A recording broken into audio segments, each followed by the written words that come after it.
going to call the meeting to order. Good morning and welcome to our first board meeting of the academic year. I'm pleased to welcome, in one case, welcome back our new board members. Former Congressman and former board member, Tom McMillan. Tom, will you raise your hand? Former MHEC Chair, Anwar Hassan. Real estate executive, Stephen Seibel. And beginning his 2-year term as student regent, Josiah Parker from Salisbury University. I welcome all of you to your first official meeting of the full board and look forward to working with you in the months and years to come.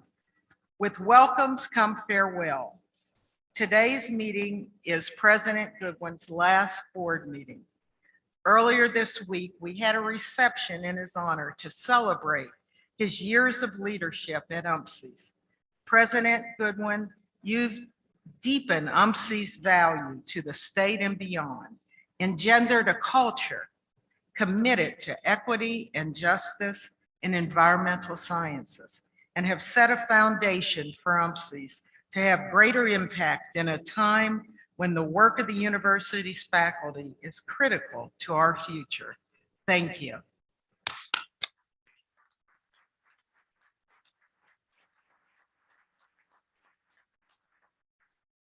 This meeting is also interim President Perot's last board meeting in her current role.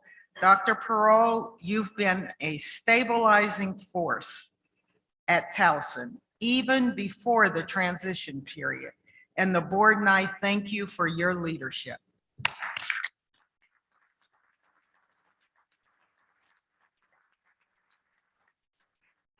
Turning to a transition of a different kind, I want to acknowledge and thank Jeff Ganella, who was elected to serve as vice chair at the August 2nd meeting.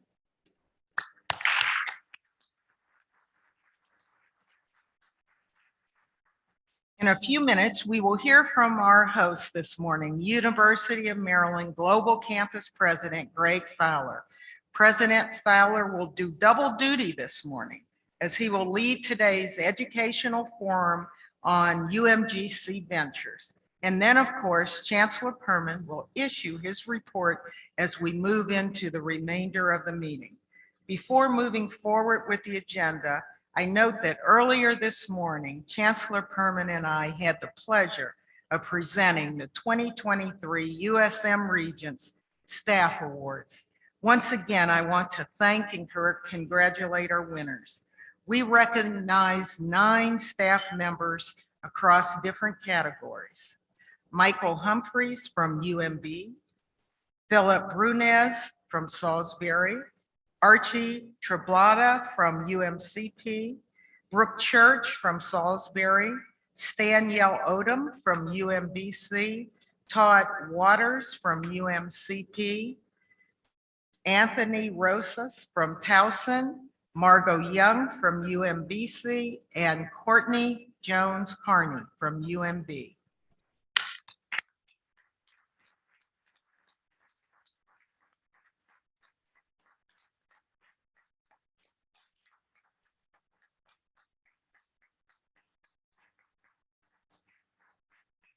Congratulations to all of the winners.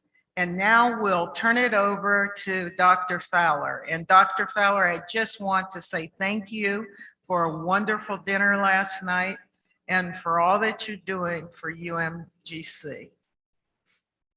Thank you, Chair Gooden, and good morning, Chancellor Perman, members of the board, and my fellow presidents. I'm so pleased to welcome you back to UMGC's administrative headquarters here in Adelphi, Maryland. 2 years ago, during my first months in office, we were honored to host the first in-person meeting of the board following the COVID lockdowns, and we are delighted to have you back under much improved circumstances. In addition to some presidential updates about UMGC, UMGC Ventures was selected as the educational forum topic for this Regents meeting. So I'll proceed straight from my welcome and updates to share some information about UMGC Ventures, which was set up and approved by the board a few years ago. I will ask my brother and sister presidents for a bit of additional forbearance this morning with my talking just a little bit longer than usual. Today, I am pleased to report that all of our 175 plus global locations, including the 17 here in Maryland, have returned to normal operations after the pandemic. And in keeping with our longstanding relationship with the US military and our commitment to that population, we have added new stateside locations in Virginia, Hawaii, and New Mexico, as well as overseas locations in Romania, Poland, and Saudi Arabia. Because of that history of service, the Maryland flag now flies in more than 20 countries and territories. And Maryland citizens who wear the uniform of their country around the globe also have the opportunity to transform their lives and their families' futures through the power of education and the work we engage in every day here at UMGC. Their stories are remarkable, and I'm pleased to share a few in the following brief video. Let's take a look.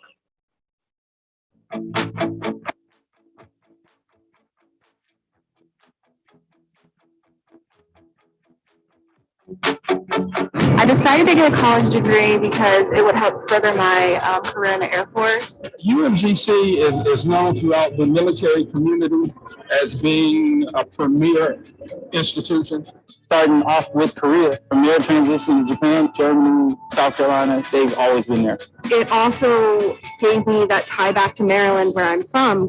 University of Maryland Global Campus has been educating students all over the world since 1947.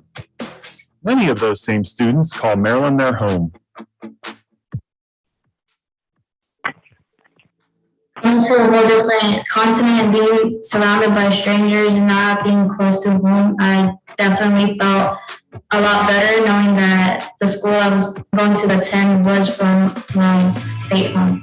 My UMGC experience so far has been great. I've been able to take classes at my own pace and being able to properly manage my school life and my work life. So the way that UMGC is very accommodating to military service members is that from the very beginning, our professor has said if in any way there needs to be any accommodations based off of where you're at or the time zones, that she will do whatever she can. So that is very military friendly. So the majority of the people in my unit are currently enrolled in UMGC, taking classes and getting to see how it's connecting a lot of people from different parts. It makes me quite proud to be from them. What first got me to UMGC is the military promotes education a lot, and I knew I wanted to do it and to further my education. It's the most presented college at my base. It made me feel really good that it felt like a little bit at home. With work and family and everything, it does get sometimes complicated. I start at 6 a.m. and then I work till about 4. When I get home, when I first walk in, I tidy up around the house and help feed my son. But right after that is, I would say, my 1 to 2 hour window where I can focus and get some work done. It's better to get it done earlier than later, always. I don't have time to stand up all night. Before I get my bachelor's, I want to get my associate's in logistics, which is my career field. Peers along with me that also serve and attend UMGC, and we all push each other forward. It's crazy that I'm attending school with people from all around the world, different life experiences, and making them my friends, and learning with them. In Italy, life is a very slow pace. The drivers are just as crazy here in Italy as they are on the Beltway. There's no blue crabs here, for sure. I felt nervous going back to school, but I was really excited to see a Maryland-based school there. One, because I knew that my transfer credits were going to come in from my Maryland Community College. That was a very important piece of the sort of educational puzzle for me. All Marylanders can relate. We have such a sense of pride for our state that it made me proud to have a school on base from my home state. I did undergraduate classes at RAF Lakenheath, and then I did my virtual MBA classes from Aviano, Italy. I have done homework all over the world, Poland, visiting the US, so back in Maryland and North Carolina, Germany, France, Austria, Croatia, Morocco, the Maldives. I just felt welcomed and I knew that I could go on base and get face-to-face help. So I think for me, that really made all of the difference and really pushed my decision to go back to school and to stick with the University of Maryland Global Campus because I knew I'd be taken care of. For over 75 years, UMGC has been meeting students where they live and work, delivering a quality education no matter the country, time zone, or mission.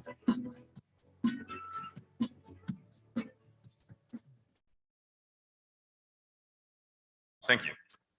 I also want to take a moment to publicly acknowledge the hundreds of faculty and staff who teach and serve at these locations around the globe, providing face-to-face, hybrid, and live-streamed experiences in addition to online.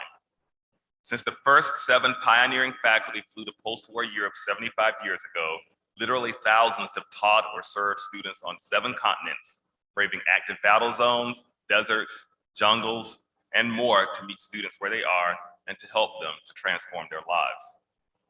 That courage and commitment was reinforced for me this year by a number of events.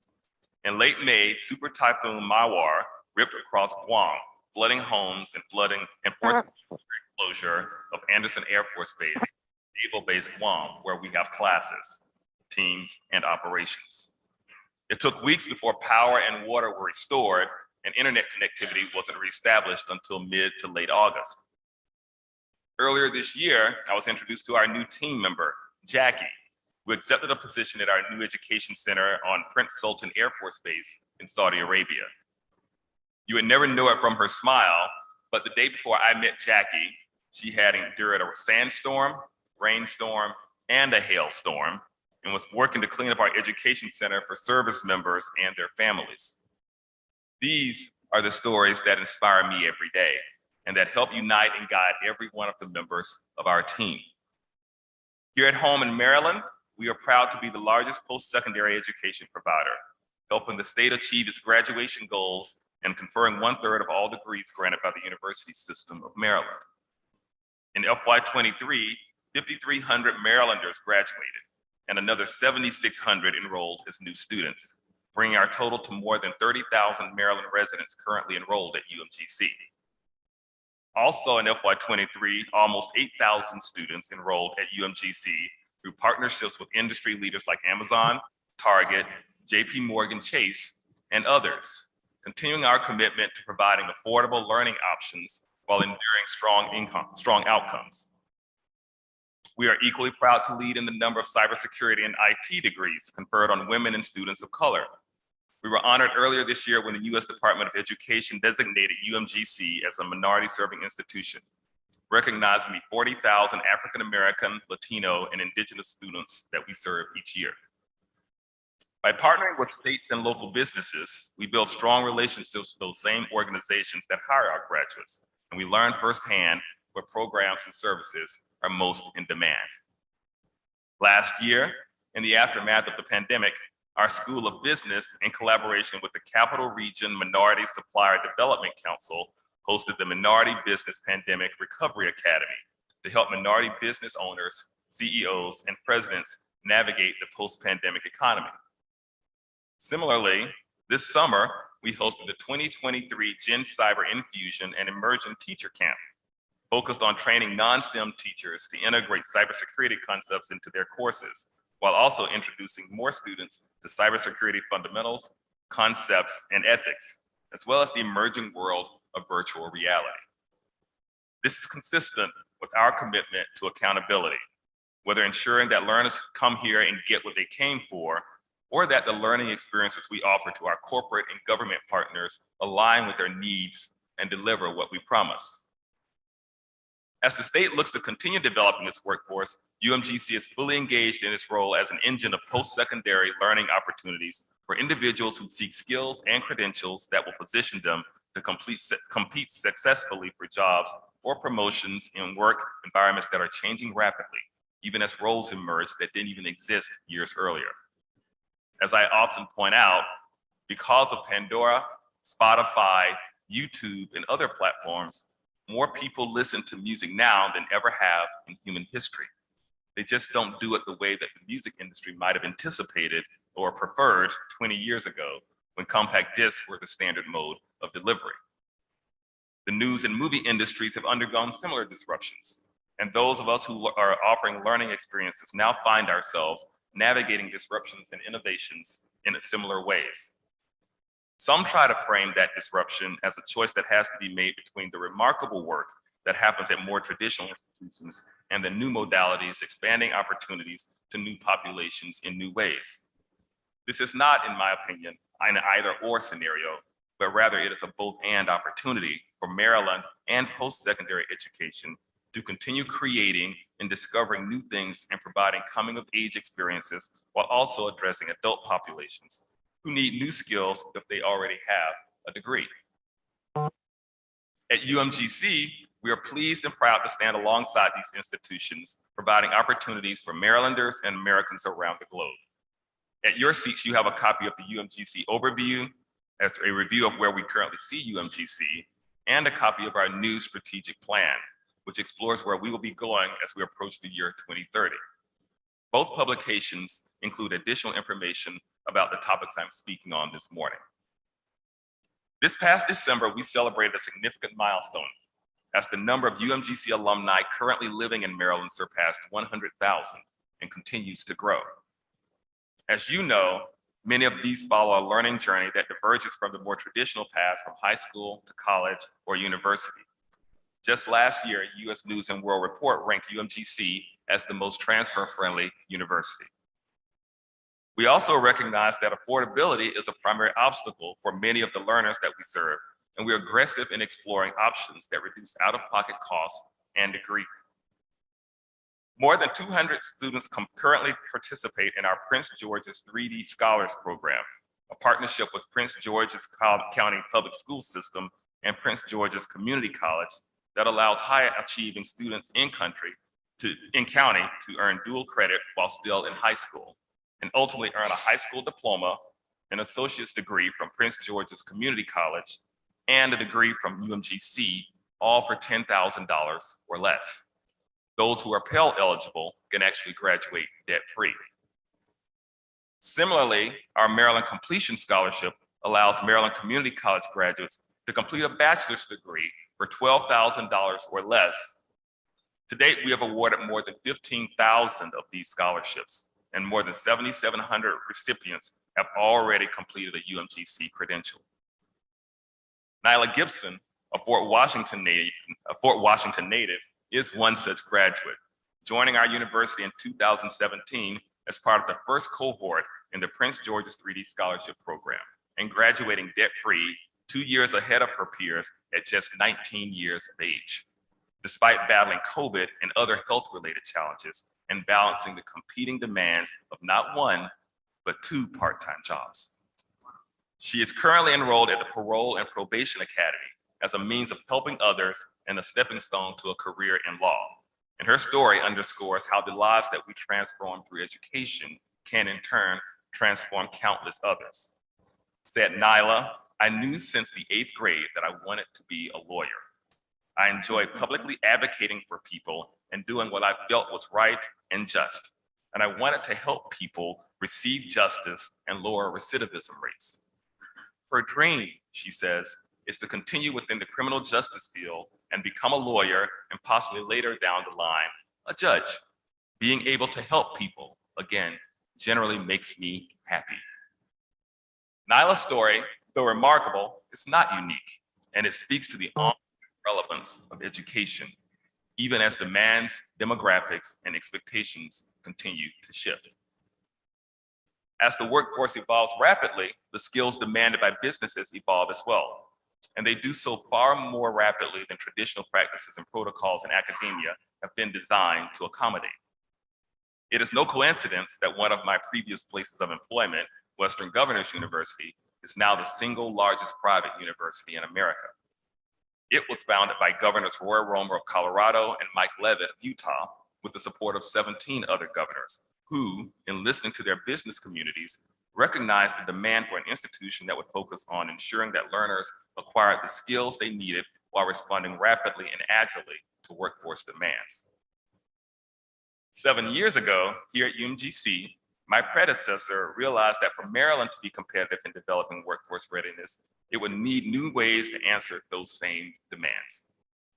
He asked for and received approval from this board and the state of Maryland to establish what is now UMGC Ventures, a nonprofit 501c3 supporting organization for higher education that identifies, funds, develops, and launches new and innovative ventures with the potential to help institutions of higher education compete more effectively in an era of rapid change. Since 2017, UMGC has launched and managed 2 portfolio businesses: Accelerate, an IT managed services business that supports our IT operations with UMGC as its anchor partner, and Helio Campus, a business intelligence firm that was spun off from our data and analytics units. In 2020, UMGC Ventures sold a majority stake in Helio Campus to a private equity firm while retaining an equity investment and a board seat, and allowing us to invest some $15 million in scholarships and reinvest in academic and workforce innovations. The expectations of the board was that the revenue generated by UMGC would create scholarships and new opportunities for Maryland students, and this expectation has been met. This year, Ventures activities have funded more than $1.6 million scholarships from Maryland residents, including one-time grants to 682 graduate students, all of them with EFC, expected family contribution, scores of $5,000 or less, indicating significant need. Going forward, we've established 3 major goals for UMGC Ventures. 1, support UMGC's efforts to continue providing effective non-traditional education here in Maryland and around the globe. 2, to leverage learnings, capabilities, and capacities to support other schools in the USM. And 3, when possible, to bring products and services to market that generate revenue that will support Maryland students and workforce efforts. I am pleased to report that we've already seen success in these 3 areas. In 2022, we worked through Ventures to develop entirely new curriculum redesign systems and processes, which was a critical UMGC university need, which allowed us to redesign more than 900 courses. This represented a 30-fold increase in our design capacity and capability from 2021. And a comprehensive update to our online programs has delivered a more compelling, engaging, and scalable student learning experience. We've upgraded or refined nearly all of our core enterprise systems, including our student information systems, customer relations management platform, learning management system, as well as our human resources and security operations infrastructure, with the goal of creating an improved student journey from point of contact through graduation and beyond. Ventures also enabled us to quickly develop our Mars platform, which keeps our cybersecurity portfolio competitive and hosts our metaversity environment. Just so you know, Mars stands for Multidimensional Applied Relevant System, and we expect our work with machine learning and artificial intelligence to have the tangential benefit of exponentially increasing our ability to respond in real time to student inquiries and needs in every time zone around the globe. Similarly, Ventures has allowed us to stand up our Workforce Forward platform, which serves as a skills marketplace for both businesses and learners, and provides students with opportunities to upskill through badges, certificates, or degrees, and to identify learning pathways that meet their personal and career goals. In addition, we are adding partner companies to our Workforce Forward network to further connect learners and their skills to real-world employment opportunities. Within the USM, Ventures, through Helio Campus, has worked with several of our sister and brother institutions, helping to optimize financial aid strategy and to develop and to analyze a first-of-its-kind affordability study, as well as working with the system as a whole to analyze data from its MOOC initiatives, USMX.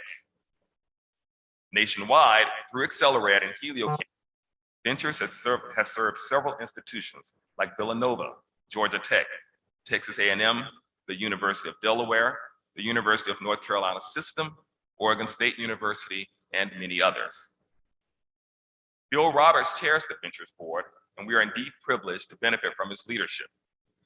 Bill comes to the role with more than 35 years of leadership experience in business, operations, and strategy, previously as president of Verizon in Washington, D.C., and currently a Senior Vice President and Chief Administrative Officer at KCI Technologies, an engineering, consulting, and construction firm with a global client list.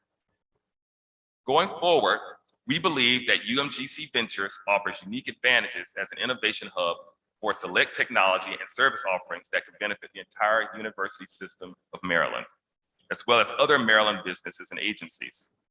Some of these partner organizations will have micro-credentials, while others will prefer things like more traditional programs, or increasingly non-credit opportunities that can stag into for-credit opportunities further down the road. And as post-secondary education continues to navigate this period of transformation, colleges and universities will need to adapt to enrollment pressures, even as students seek greater flexibility in the learning experiences and modalities available to them. UMGC enjoys a head start in these areas and has proven out many of these concepts at UMGC. So we are excited by opportunities to extend these capabilities in new ways, bringing together the goals and ambitions of the system at large and exploring how best to leverage resources for all of the Maryland citizens. According to the College Report, fewer than 1/3 of eligible students are engaged in what most people think of when they hear the term college, meaning a full-time residential experience. And a rapidly changing workforce with an associated demand for new skills suggests that this number will only increase. 2 years ago, the nation was immersed in a dialogue about the Great Resignation. Many colleges seeking new jobs as they reflected on how they wanted to measure success in their lives. For most of them, returning to a full-time, face-to-face synchronous learning experience was not a realistic way to acquire those new skills that they would need to transform their lives. In a recent conversation I had with Chike Adu, formerly Chief Innovation Officer for the US Department of Labor, now a member of MHEC, he noted the rapid rise of jobs that didn't even exist 2 years ago, such as prompt engineer for artificial intelligence and machine learning. Imagine what new jobs will exist just 2 years from now, and the skills that they will demand, and the demands that they will be needing for providing skills for traditional structures, paradigms, and resources. Technology and skills needed to master will continue to evolve exponentially. And if Maryland is to fulfill its goal of being a leader in providing an unmatched workforce, we must be bold in our thinking, not outside of the box, but expanding the box to include new modes of learning and assessment. So there is much work to be done, but it is rewarding work and important work. And here at UMGC, we're pleased and proud to engage in it together with each of you. We look forward to helping Maryland achieve its goals of being a great place to do business and a great place to get a transformational educational experience, no matter where you are in your career. Thank you.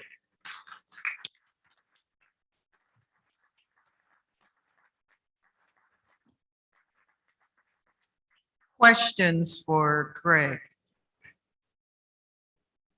Well, while you're thinking about them, I have one. Greg, what is the biggest challenge you see to venture success over the next 3 to 5 years? Well, I think it's twofold. One of the big ones, of course, is going to be the rapid changing of the regulatory environment. And you begin to see this in a number of conversations that we're having at the federal level about things like third-party services, the work that's going on with NC-SARA, and how do these various types of organizations help other organizations or institutions across the country. That's just, the current situation is not one that allows for a lot of stability and certainty on what will happen in that environment.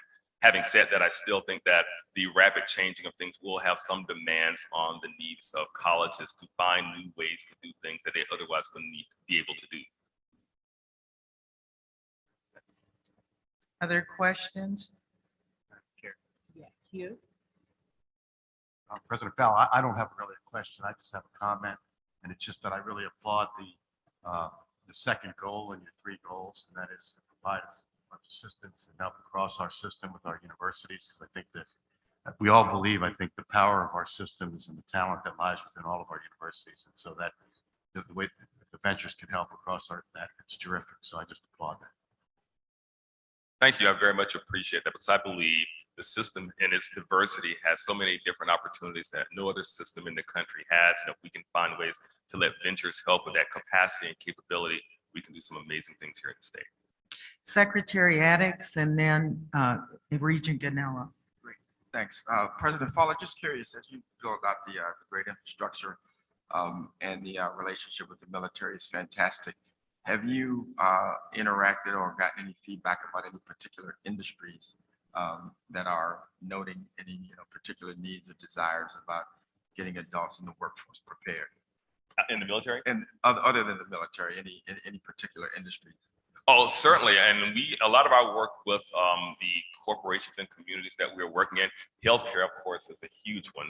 But even in some of the more typical corporate places, a lot of our work is with JP Morgan Chase and companies like that, Hilton, hotels. A huge one is Target for us right now. And for a lot of them, it is, we've got the employees in the workforce, can we find ways to actually upskill them, often paying for their institution, often paying for their tuition in the process. So it's everything from retail to healthcare. There are very few industries that are looking for shorter bursts of ways to do this, or ways to support and keep the workforce that they have. But the big ones do tend to be for us right now: retail, finance, healthcare, outside of the military, where of course cyber defense and IT are huge ones for them.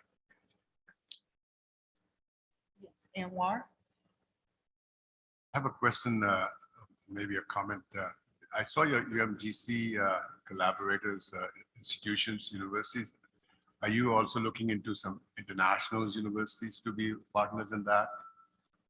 So at this point, I don't think we've looked at that, at least, and I'd have to let Venture speak a little bit more for itself here, but most of the work we're trying to do right now tends to be either UMGC, USM, or national, but there could be some opportunities at the international level as we continue to look forward to it. There's no reason why we wouldn't be interested in seeing that happen. Any other questions for Dr. Fowler? Okay, seeing Madam none. Chair. Heidi? Thank you very much, Madam Chair. First, President Fowler, I just want to say a very good video, and thank you for all of it that you've done to really help and collaborate with us so far.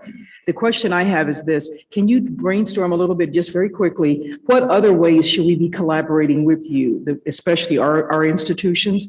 We have done some things with you, but I'm sure there are things that you probably have been thinking about with where the future is going that we need to be looking at and foresight.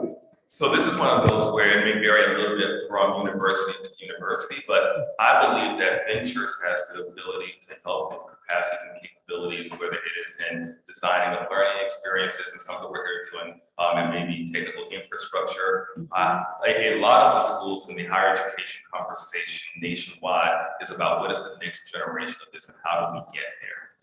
And being able to leverage the abilities of a thing like Ventures allows for that type of acceleration. Coming out of the pandemic, of course, when we went into it, you may recall, a lot of people were trying to figure out how do we rapidly go online, what are the implications of going online? And a lot of institutions are announced that we want to be online, not necessarily fully, but with various types of courses or resources. And Ventures has the ability to help do the learnings that might be useful in various institutions. It's not going to be the same, and actually that's a good thing for each of the various types of institutions, but in some instances it may be helping faculty figure out how to better use the data ecosystem. In others, it may be trying to figure out what are the platforms that are going to be most effective if you're trying to implement AI and machine learning. So all of those are opportunities that we seize them in.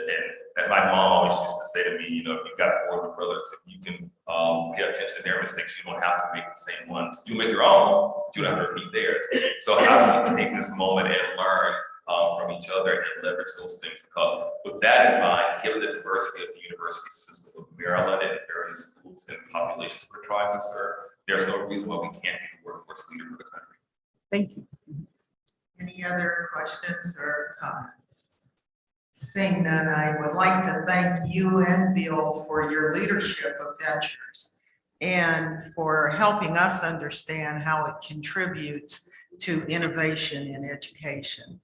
And thank you for, again, for hosting us. Thank you.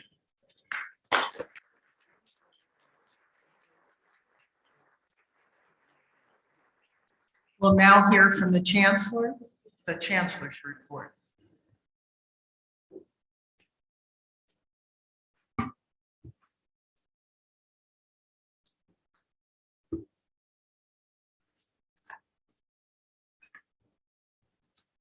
Thank you, Madam Chair. Good morning, everybody. Morning. I too join in welcoming our new board members, thanking them for their eagerness to serve our students and our state. Now, I too have to join welcomes to a couple of goodbyes. As the chair said, on Monday, we celebrated our dear friend and colleague, Dr. Peter Goodwin. Peter is retiring after 6 years at the helm of UMCs. Peter, I hope you understand just how deeply you'll be missed. You've done a great many things, but when I think about it, you've positioned our higher education system here in Maryland for national leadership, for global leadership in environmental science, in climate action and sustainability. We've articulated our ambition, providing leadership influence in stewarding a world that needs to be stewarded. So for so much, I speak for everybody and thank you.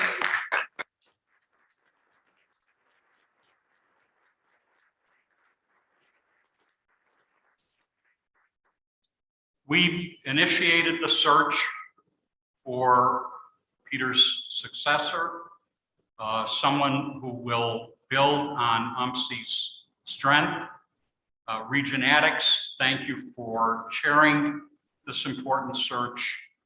And to Dr. Bill Dennison, who's here, longtime vice president at UMC's. Thank you for agreeing to take on the interim presidency. We're grateful. My next goodbye, fortunately, isn't really a goodbye at all. Dr. Melanie Perot, as the chair previously pointed out, has been ably serving as interim president of Towson University since early this year. And again, I know I speak for all of us, Melanie, when I say how indebted we are to you. Over the summer, we announced that Dr. Mark Ginsburg, provost at George Mason University, will assume the presidency of Towson on October 30th. So that does mean that this is Dr. Perot's last meeting in her current role. The good news for us is that she's not going anywhere.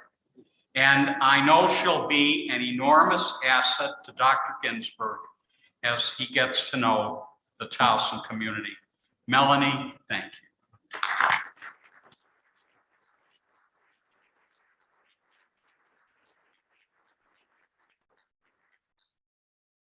And of course, to President Fowler, thank you for hosting this.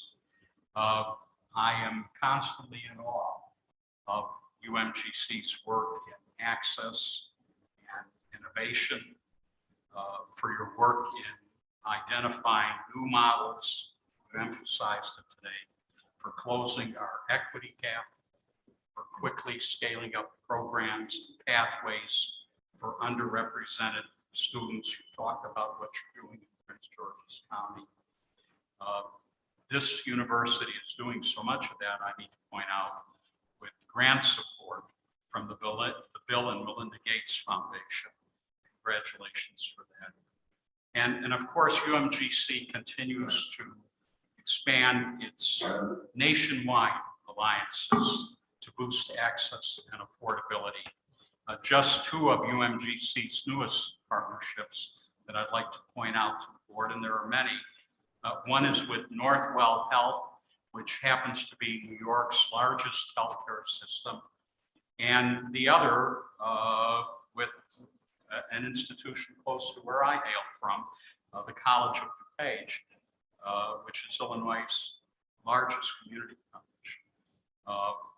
And you know, it's little wonder that Dr. Fowler was named just last night as one of the Daily Record's most influential Marylanders.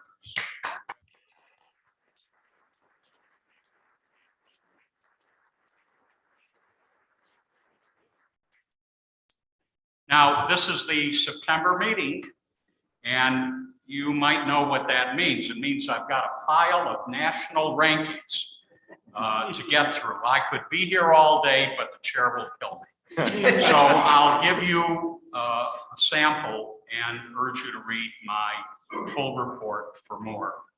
In the U.S. News and World Report undergraduate rankings, College Park moves to number 19 among public universities nationwide. Top 20 placements, I would say, are becoming a habit, Daryl. UMB School of Nursing is number 10 in the nation for its undergrad nursing program. UMBC is ranked 12th in best undergraduate teaching, 15th in most innovative schools, 27th in undergraduate research and creative projects. You look up the regional public universities in the north, you'll see Frostburg at 40, U-Balt at 36, Salisbury 18, Towson 6, and in the rankings of historically Black institutions, UMES and Bowie State both took their place in the top 10 among public HBCUs.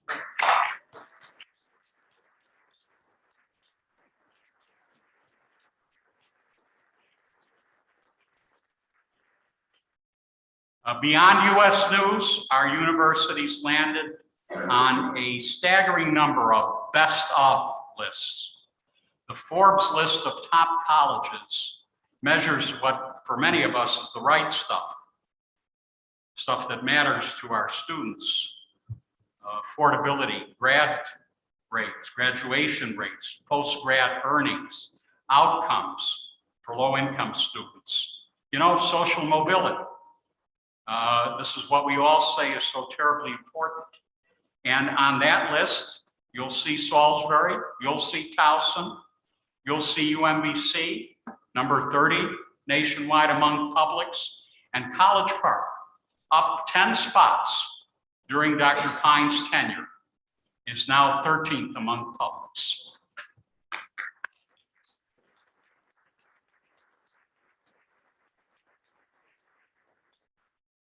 Between the best value rankings in Money Magazine and Washington Monthly, you will find every eligible for that category USM university. But it's not just our academic excellence that gets noticed. Campus Pride named College Park the #1 school in America for LGBTQ+ students. Forbes said UMB is one of the best employers for diversity. UMBC wasn't just named a great college to work for. It's one of only 2 R1s in the nation that excelled in all 10 categories comprising the ranking. There's more, so again, please read the full report. Let me pivot from university excellence, from our reputation, to university growth. As we talk about growth in programs, buildings, resources, and revenue, the most exciting aspect has to be the growth in our student body. At a time when you all know, people understandably question whether it's a good idea to go to college. As all of you know, COVID derailed many students' college-going plans. But this year, for the first time post-pandemic, we're seeing student numbers rebound. While enrollment numbers, Regents, are not yet final, we're celebrating growth from Frostburg State in Western Maryland to UMES on the Eastern Shore. UMES is on track for its largest incoming class in 8 years. Meanwhile, Salisbury University is expecting its first-year class to be its second largest ever, Well done, Lynn.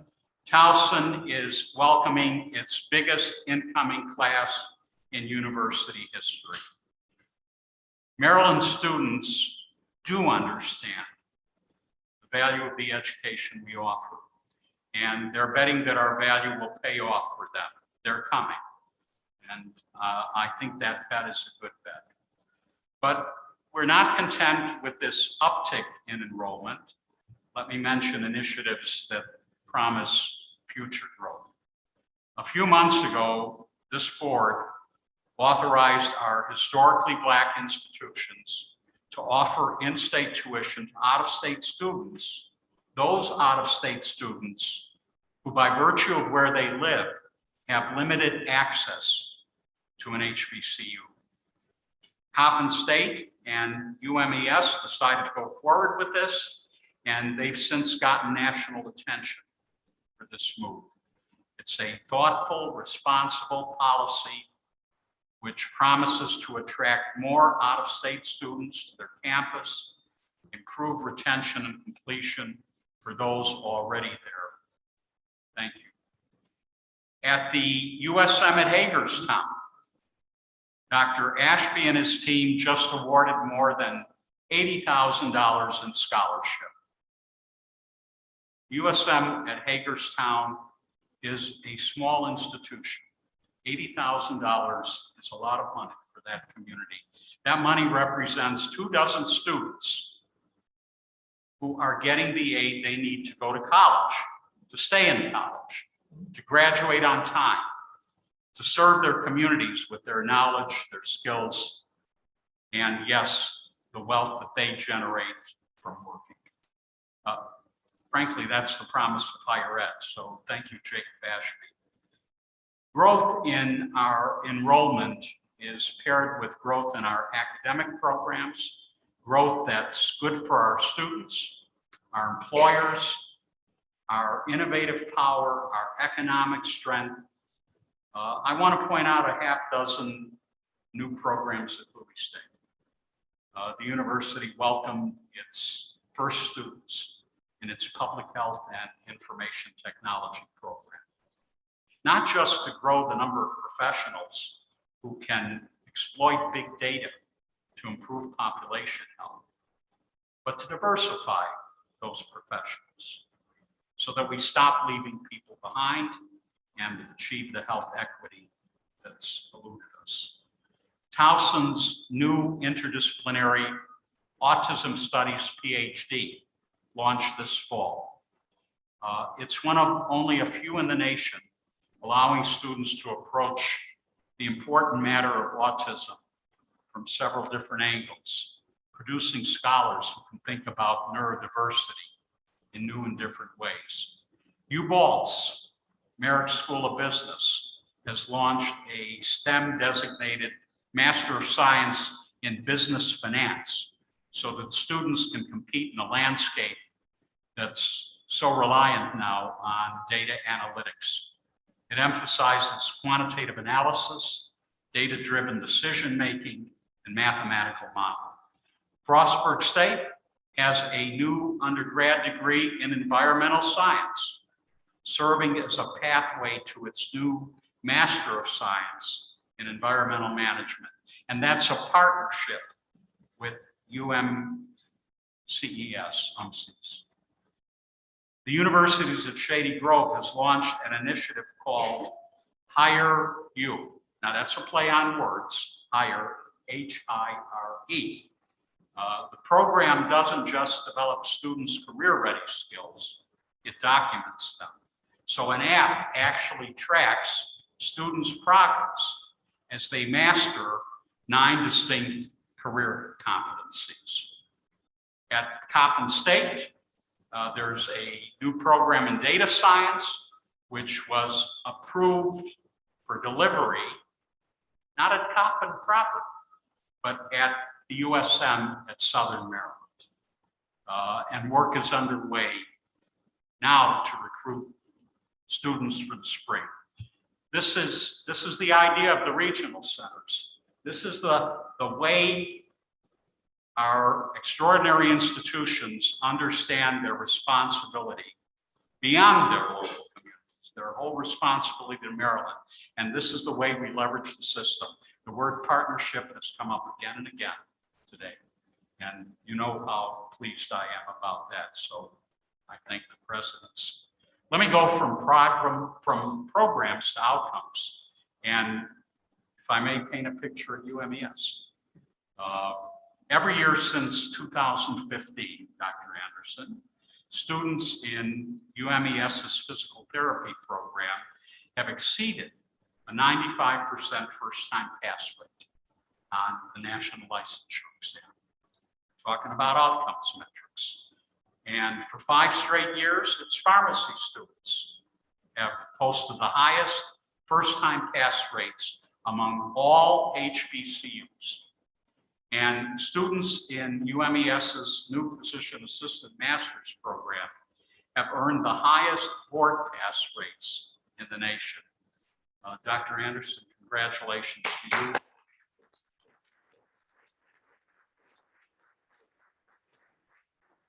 Let me go from growing programs to growing resources. Towson just completed its largest ever fundraising campaign. $102 million, right? Yeah. Going to research, student programs, capital improvements, and more. Bowie State's BSU Bold campaign reached its $50 million goal 2+ years ahead of schedule. Frostburg's Forging Futures campaign has hit its initial goal, raising $25 million for students, the university, and the region. And for the first time, Dr. Jenkins, Coppin State held a fundraising gala celebrating the university's impact. 550 people came. You raised more than $300,000 in one night. Congratulations. New grants are growing our ability to serve the state and the nation. They have impact, they make jobs.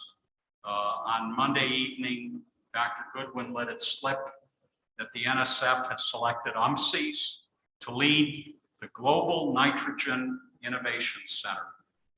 This is the National Science Foundation. The news is public now, so it's okay for me to talk about it, I think.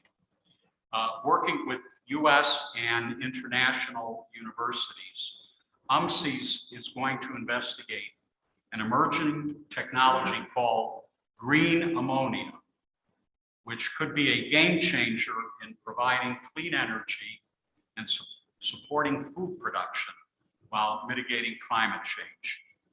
This UMCES-led center is one of 21 funded through the National Science Foundation's inaugural Global Centers Competition. That is a huge endorsement of UMCES, its faculty, its staff, its leadership, its grad students. Congratulations again. I was also glad to join Dr. Goodwin and Senators Cardin and Van Hollen this summer as they announced a $1 million federal award to advance UMCES oyster restoration and resiliency research. Good for the people of Maryland. And the U.S. Department of Transportation, I think many of you know this, has awarded the University of Maryland College Park nearly $40 million to fast track the conversion of its bus fleet from diesel vehicles to electric. It's wins like this that put College Park's audacious, fearless 2025 net zero emissions goal within reach.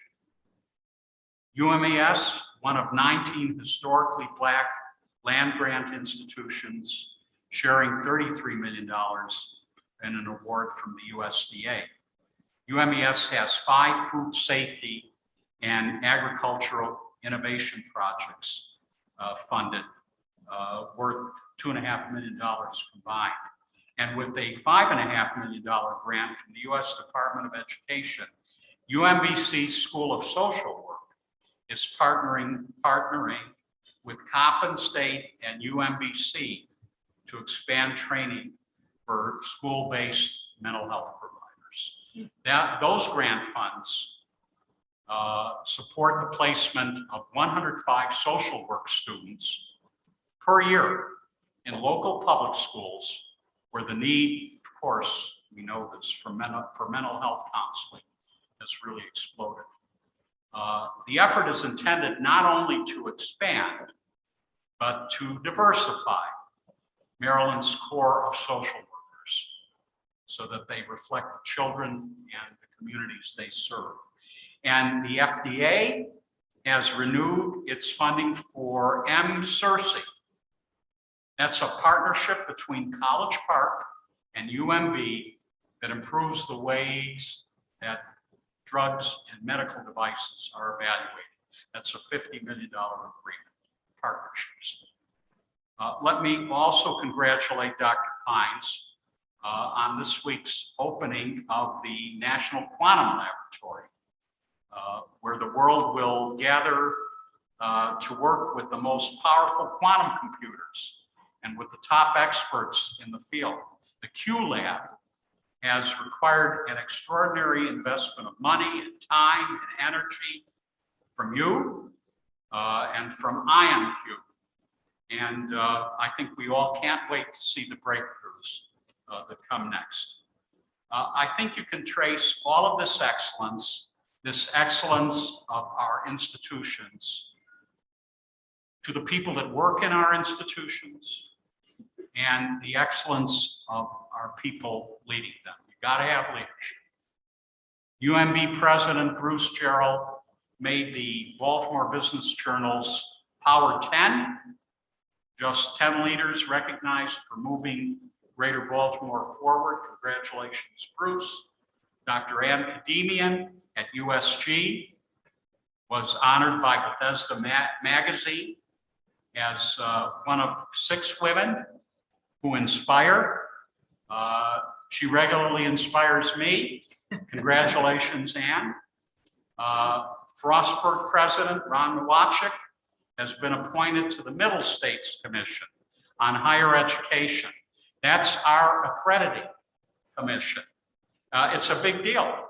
It is, not because we have an insider, but because we have leaders like Ron on these accrediting bodies so that we can hold all of us in the academy accountable as we should be, not only for compliance, but for improvement. That's what we owe the students. So congratulations, Ron. And I mentioned earlier that President Fowler was named an influential Marylander by the Daily Record, but I want to point out that he's not the only one among us in this system. Dr. Anthony Jenkins at Coppin, same honor. Dean Ron Weich, who many of you know, our law school dean at UBalt, and Salisbury's Jim Berkman. He's the all-time winningest coach in NCAA men's lacrosse history. Wow. Bowie State President Amin Tabro was elected for a second term as chair of the Central Intercollegiate Athletic Association, the CIAA, the nation's oldest historically Black conference. I know how your colleagues are impressed with you, Amin, so congratulations. And UMBC President Dr. Valerie Shears Ashby was invited to deliver the opening keynote at the annual MACO conference. That's got to be the first time, I think, an academic has given a keynote at an annual important governmental conference. And she shared her thoughts with Maryland's most powerful officials on confronting the challenges of a changing world. So I'm in awe of my colleagues here. That's what these leaders do every day. They get recognized for it.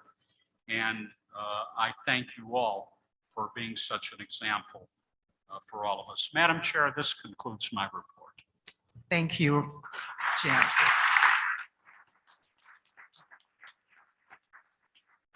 Do we have any questions for the Chancellor? Well, seeing no questions, it's clear. Oh, Yeah. Anthony? Thank you, Madam Chair. I think the Chancellor forgot to recognize himself. Yes. Yes. Who Yes. was also awarded Yes. last night as an influential Marylander. So Chancellor, congratulations to you.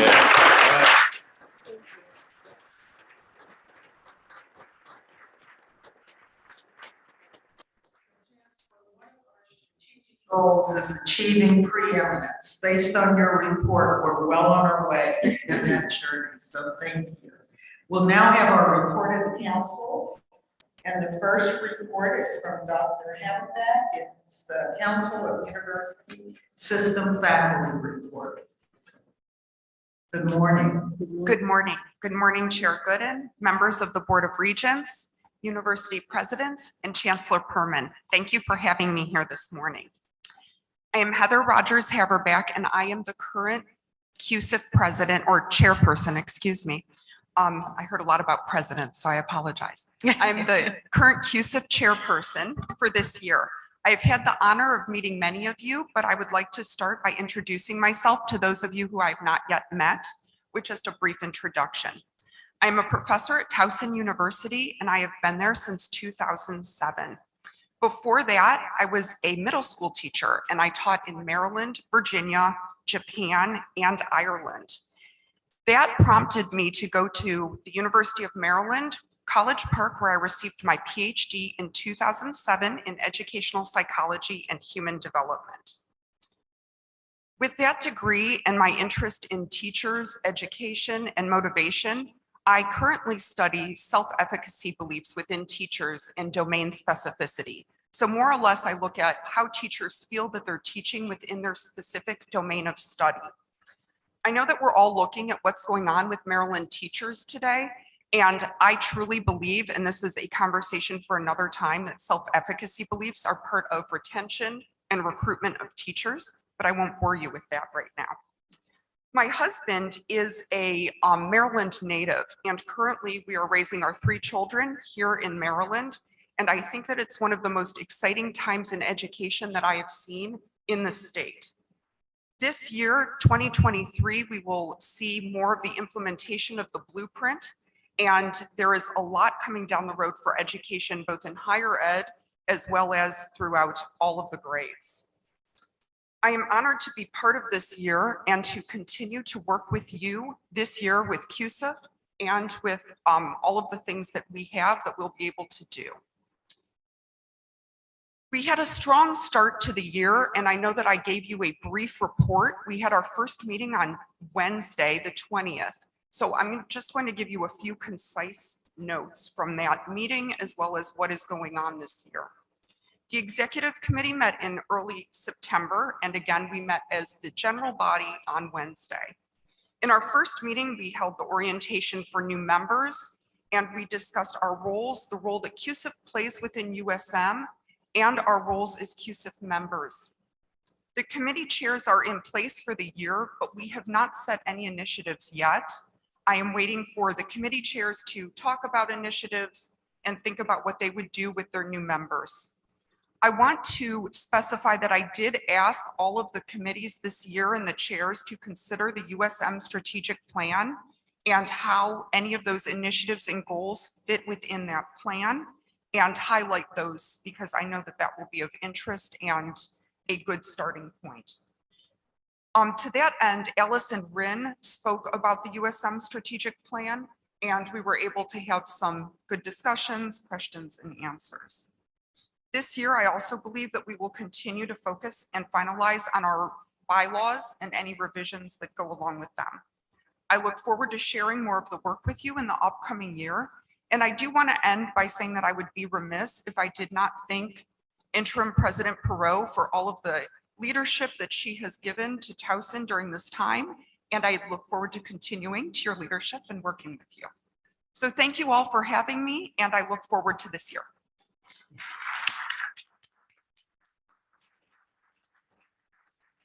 Any questions for Dr. Haberback?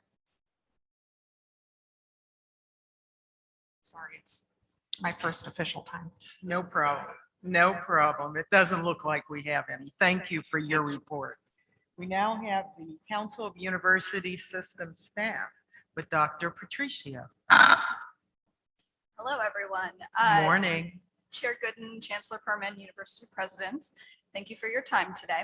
And thank you to President Fowler for the wonderful hospitality of you and your staff. So thank you. To Chancellor Perman and Chair Gooden, thank you for honoring staff this morning during the reception. This event highlighted the value of staff work on our campuses.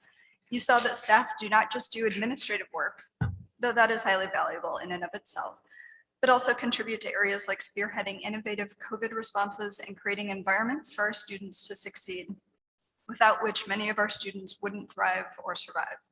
As Chancellor Perman noted this morning, staff are critical in impacting the student experience, helping facilitate research, and moving our institutions forward.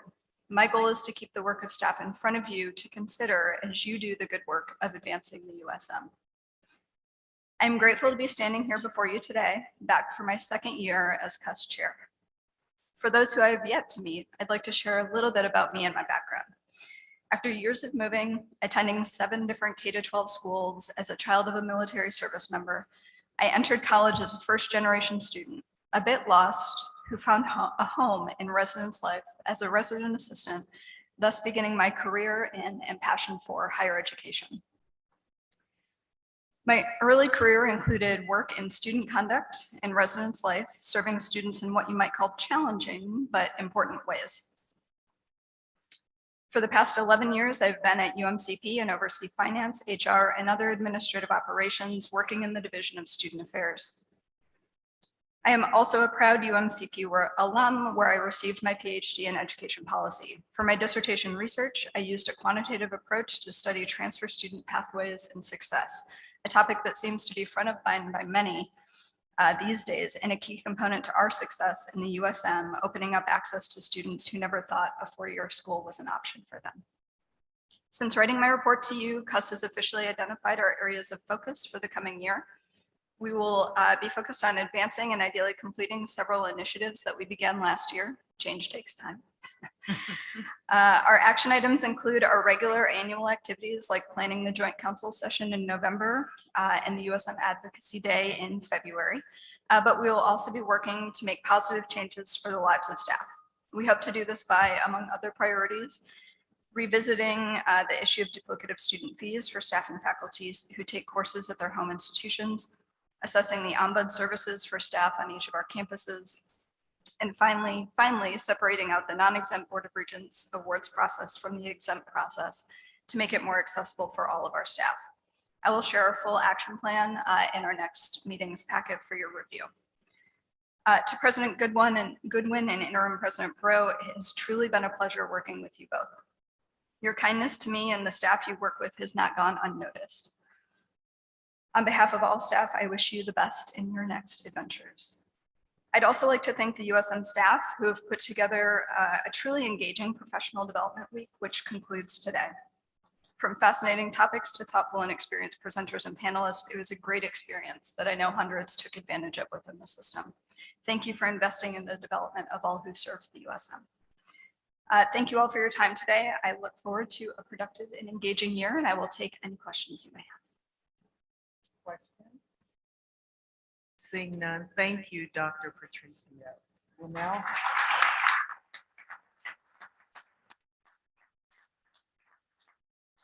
have the report from President Perot on the Council of University System President. Thank you and good morning, Chair Gooden, Chancellor Perman, and greetings to all members of the Board of Regents and all in attendance today. And a special warm welcome to new board members. We look forward to getting to know you and having you come out and visit our campuses. Thank you to President Fowler and everyone at UMGC for the wonderful hospitality. And I want to thank you, President Fowler, for your presentation this morning, your excellent presentation on UMGC Ventures. You are to be commended on the progress you have realized on products, services, scholarships, student learning experiences, and so many other innovations with UMGC Ventures. So congratulations. Before moving on with my report, I'd like to take a moment on behalf of the Council of the University System Presidents to also recognize our colleagues. First of all, President Peter Goodwin, it has truly been an honor and a joy to work with you as a colleague, and we want to thank you for your dedication and commitment to UMCs, to CUSP, and in addressing environmental issues facing our state and our global society. It has been an honor, it's been a pleasure to have you as a colleague, and we wish you nothing but the very best in your retirement. Colleagues, would you please stand and join me in a rousing round of applause for our colleague, President Peter Goodwin.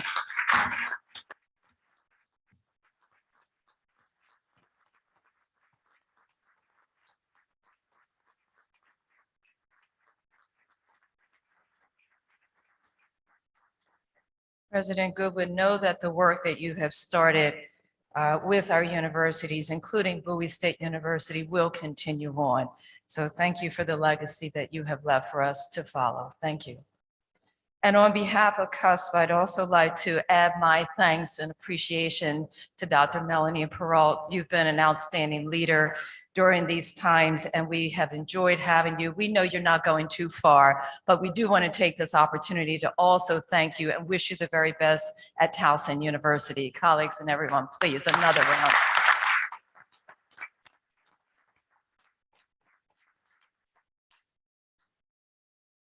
Regents, the CUSP report is available in your board materials, and it's a pleasure to be with you as we start another academic year. Our campuses are very much abuzz and full of activity with faculty, staff, students, alumni. Some of us are getting ready for homecoming, so we do invite you to visit our campuses. CUSP met twice since the last board meeting, July 10th and September 11th. The July meeting focused on two topics, the recent SCOTUS rulings and an MPEC update. The council discussed the impact of the Supreme Court's rulings that struck down affirmative action in higher education admissions, and the presidents discussed the impact of the decision on the USM and affirmed our commitment to diversity, equity, and inclusion at each of our respective campuses. Chancellor Perman and Senior Vice Chancellor Wren discussed matters related to program duplication and provided an update on the work underway to examine MHEC's program review process. The September 11th meeting included several topics. Senior Vice Chancellor Herbst provided information on the NASH Cost Transparency Initiative. She also covered the operating budget, the monitoring of remediation processes related to conditions in various buildings regarding mold, and an update on the Department on Labor overtime rules. Associate Vice Chancellor Skolnick and Director of Labor, Ms. Rojas, also provided an update on labor negotiations. This concludes my report at this time. Thank you for your time, and I'm available for any questions. Any questions for Dr. Breaux? Seeing none, thank you for your report, and we'll now go to the University System of Maryland Student Council report. Ms. Gambier will present that report.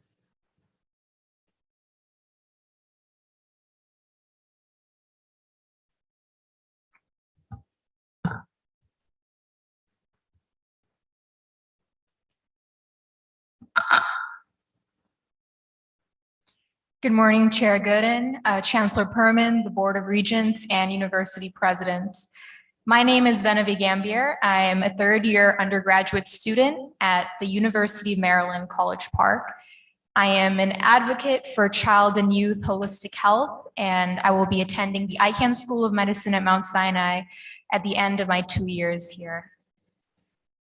I am extremely grateful to serve as the president of the USM Student Council for this term, and I can't wait to learn from the perspectives and the conversations in this room that I hope to bring to the council. Since the start of the term in July, the executive team has had multiple meetings to plan our goals and initiatives for this term. We started off by selecting our board of directors, including the Director of Diversity, Equity, and Inclusion, Director of Student Affairs, and Director of Government Relations. On Sunday, September 10th, we had our very first full board USMSC general meeting at the Elkins Building in Adelphi.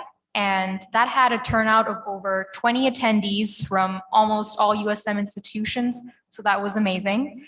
And we, apart from the general onboarding protocol, we also discussed various policies, including high flex initiatives, which provide improved synchronous technology for students who need accommodations and aren't able to attend in person. In addition to that, we also discussed proposed amendments to the policy on academic accommodations for those who require religious accommodation needs. And that initiated many important conversations on guidelines that individual campuses could adopt to make religious exemptions easier to execute.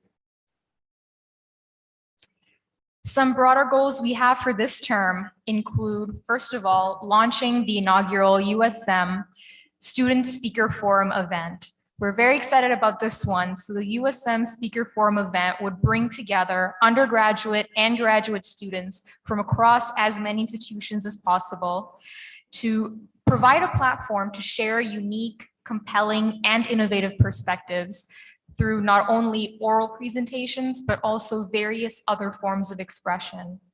And by introducing this event, we hope to provide that platform for students that champions their voices and encourages cross-campus collaboration.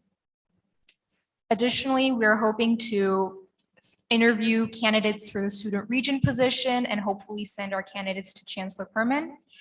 And finally, we hope to continue making the USM Board of Regents Student Excellence Scholarship run smoothly. We hope to go through the applications and select the candidates, and hopefully in May, we would celebrate all of these awardees. Thank you so much for having me. I'm extremely grateful, extremely excited, and I look forward to a wonderful term ahead. Any questions? Any questions? Seeing none, thank you for your report.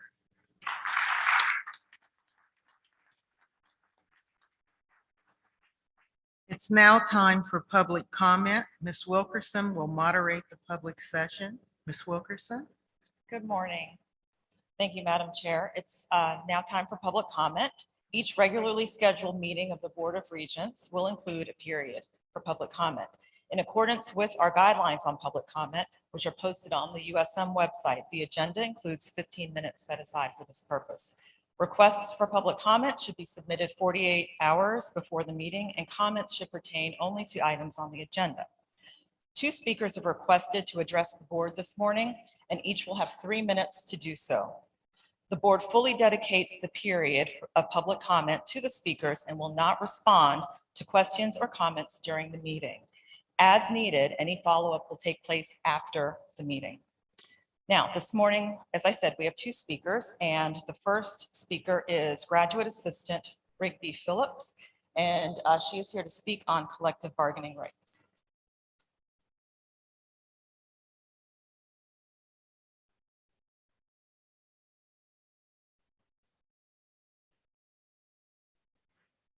Good morning, everyone. Thank you for having me. Morning. My name is Rigby Phillips. I am a graduate worker, graduate assistant at the University of Maryland College Park in McKeldin Library. I'm standing in front of you this morning to urge the Board of Regents to support all campus workers in our efforts to improve our working conditions. After all, our working conditions as GAs are students' learning conditions. And the best way that you can support students is to support the workers who keep our university running daily. The best way to support workers is to recognize the organizations through which we express our collective demands. USM's continued opposition to worker demands does not reflect the system's stated commitments to equity, inclusion, and democracy. Graduate workers deserve a union. A recognized bargaining unit is a basic right that has already been won by USM staff, professors at Maryland's community colleges, faculty and graduate workers at many esteemed peer institutions. Research shows that academic unions improve the efficiency and effectiveness of universities.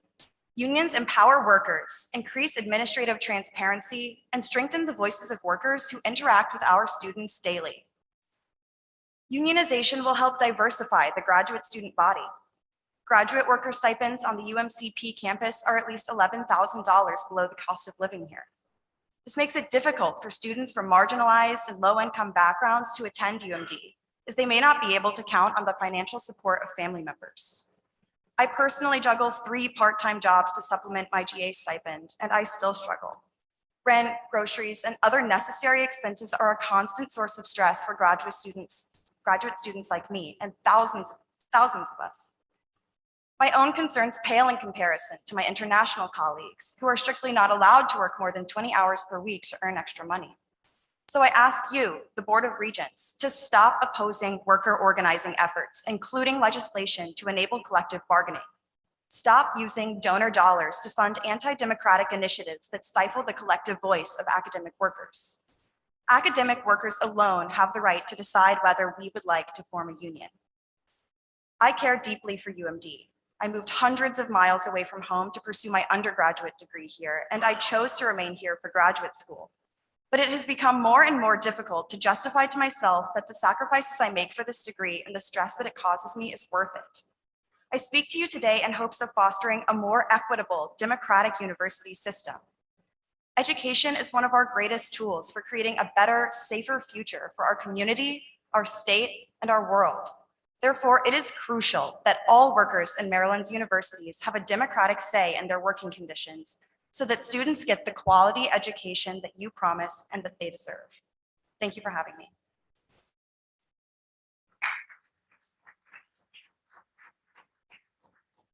Thank you, Ms. Phillips. The next speaker is Assistant Professor Daniel Green, and he's also speaking on collective bargaining rights.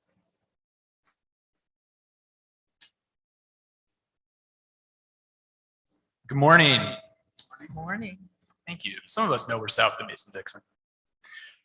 I'm Dr. Daniel Green. I'm the organizing director for the University of Maryland chapter of the American Association of University Professors and an assistant professor in the College of Information Studies in College Park, where I've worked for 6 years as faculty and a decade ago, another 6 years as a graduate student. I love my job, but my job does not love me back. You have all received a letter from AUP and our graduate colleagues outlining our case in further detail. All we want is a vote on the policies that affect us, our colleagues, and our students. Currently, we are denied that vote by law. Academic workers in the USM are forbidden from collective bargaining. So I'm asking you today to commit to neutrality in Annapolis for future collective bargaining legislation and to commit to recognizing our unions if and when we vote yes. The state already grants this right to nearly every other employee, including our community college brothers and sisters and the staff in our universities. Our peers, including those we aspire to emulate, already have the rights that we ask for. Graduate, adjunct, and faculty unions exist from New Jersey or New York to New Mexico or California. What we're asking for is a normal feature of university governance. I study how technology changes the workplace. I train the undergrads and graduate students who go on to fill urgent gaps in our state and national workforce as data scientists and software developers. But I'm one of the lucky ones on the tenure track. The faculty who do most of the teaching at our school are contingent faculty on semester to semester contracts. One of my oldest friends is an adjunct in the English department, teaching 5 times as much as I do for a third of the pay. He only recently received an office to meet students in. After receiving my PhD, I worked at Microsoft. The job was great, the money was great, but I felt a pull home to serve the great state of Maryland, especially when some of my old students wrote me in distress after the murder of Richard Collins III on campus. They felt the university was not working for everyone. Sadly, I have to agree. Our provosts and presidents talk about shared governance, but there is no shared governance over the budget.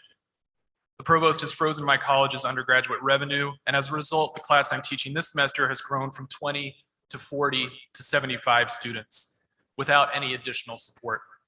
I cannot train the workforce of the future when I can't even learn their names. Our working conditions are their learning conditions. Without collective bargaining, our women faculty and faculty of color do not feel safe speaking up about workplace harassment. And frankly, a non-union workplace is an uncompetitive one. When Maryland acts like a conservative right to work state, it keeps me from recruiting the best graduate students who seek out the security of Washington or Berkeley's union contracts, or the best faculty who worry that we won't have any way to fight back when a Republican takes the governor's mansion again and starts banning books.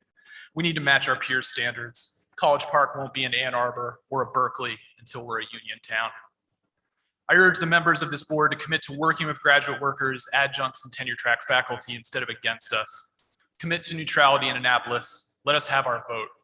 Maryland has long recognized that collective bargaining is a fundamental human right, one that ensures the public sector works for the public. We must live up to our values within our greatest resource, the schools training our future workers. Thank you for your time. I want to thank those individuals who took time to share their thoughts with the board. We certainly appreciate your input. Our next item on the agenda is the consent agenda. Decisions regarding which items to include on the consent agenda were made by me and the committee chairs. However, any regent may request that an item be removed from the consent agenda for separate review and discussion. Before I move approval of the consent agenda, I ask if there are any items that any region would like removed from the consent agenda for separate review and discussion. Seeing none, I move approval of all the items. Do I have a second? Any opposed? Any abstentions? Hearing none, the motion passes. We'll now move on to the committee report. We have 4 items for the committee of the whole. The first report is a status update on collective bargaining negotiations between the system and AFSCME.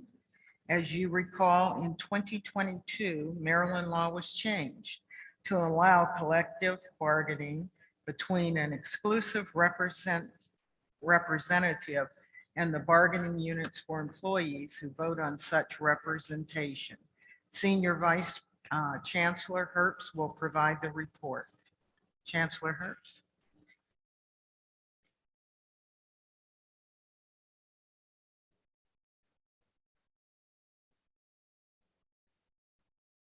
Good morning, and thank you, morning. Chair. The University System of Maryland greatly values the dedication and hard work of our employees. They underpin our university's national prominence in education, research, and innovation. With the support of the governor, the legislature, and all of you, this past July, USM employees received a 2% cost of living adjustment and a 2.5% merit increase. This most recent increase for eligible employees was in addition to previously realized increases totaling 10% for fiscal year 2023. All of our institutions remain committed to providing competitive wages and benefits and a good working environment for our employees. Just a bit of context. The system has approximately 40,000 employees. This is faculty and staff combined. Of the 40,000 employees, approximately 6,000 are currently represented by a collective bargaining entity. And there are 3 in the system. One is the Fraternal Order of Police, one is the Maryland Classified Employees Association, and one is the American Federation of State, County, and Municipal Employees, AFSCME. Of the 6,000 employees who are currently represented, 5,500 of them are with AFSCME. So we will spend the rest of our time here discussing that. As the chairwoman mentioned, Maryland has a new law effective January 2022. Prior to this law, collective bargaining occurred at each institution with a collective bargaining unit. What the law did was provide a collective bargaining entity, a union, the option to choose to consolidate those conversations, those negotiations at the system level.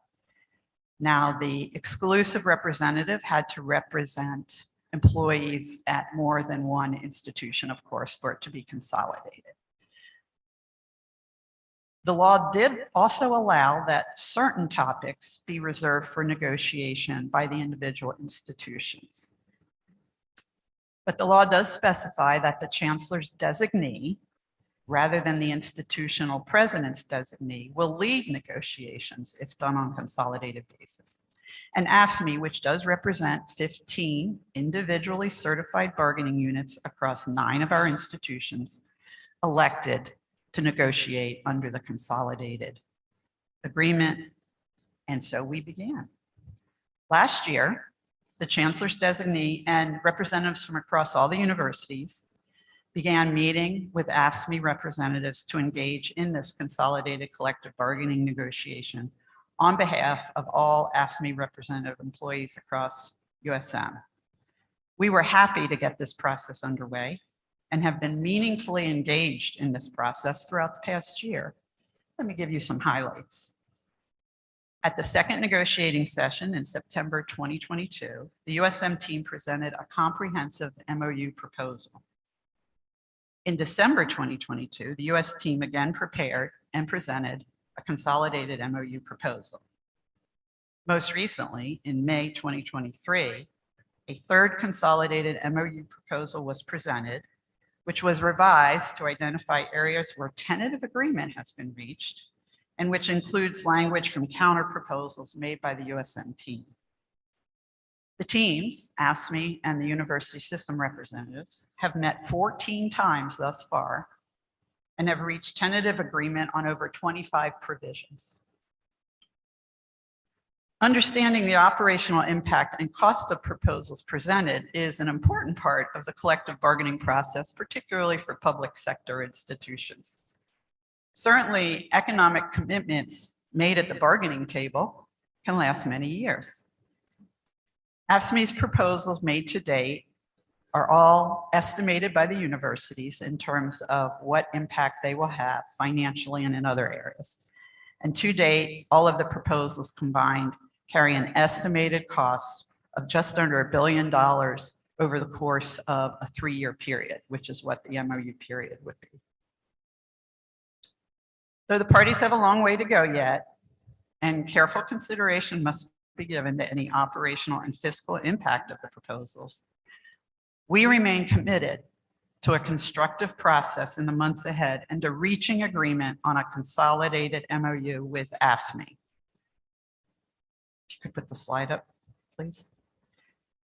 The USM maintains a comprehensive website on employee and labor relations within the system, and I would encourage everyone to visit that website. The address is up on the screen. The website includes detailed FAQs, a full listing of collective bargaining units by institution, and a useful summary of collective bargaining efforts involving the USM today. And with that, I conclude my report, Madam Chair. Questions for Vice Chancellor Herbst? Seeing none, on behalf of the board, I want to express both our steadfast support and in the good faith negotiations and our appreciation to those involved in this process.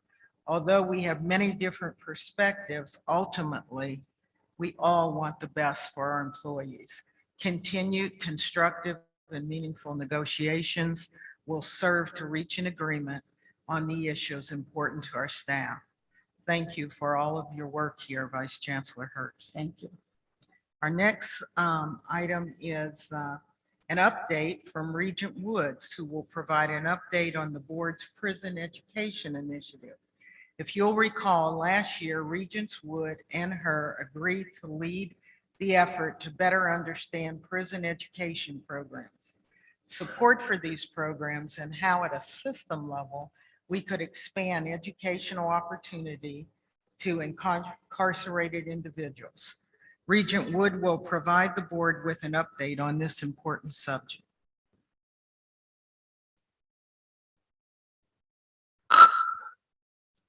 Thank you, Chair Gooden, and good morning. Morning. Today, it's my honor to bring you up to date on progress being made in our prison education program. And first, I want to recognize and thank Dr. Allison Wren, Senior Vice Chancellor for Academic and Student Affairs, who is spearheading the outreach for this initiative and for her dedication and hard work on this important cause. Thank you, Allison.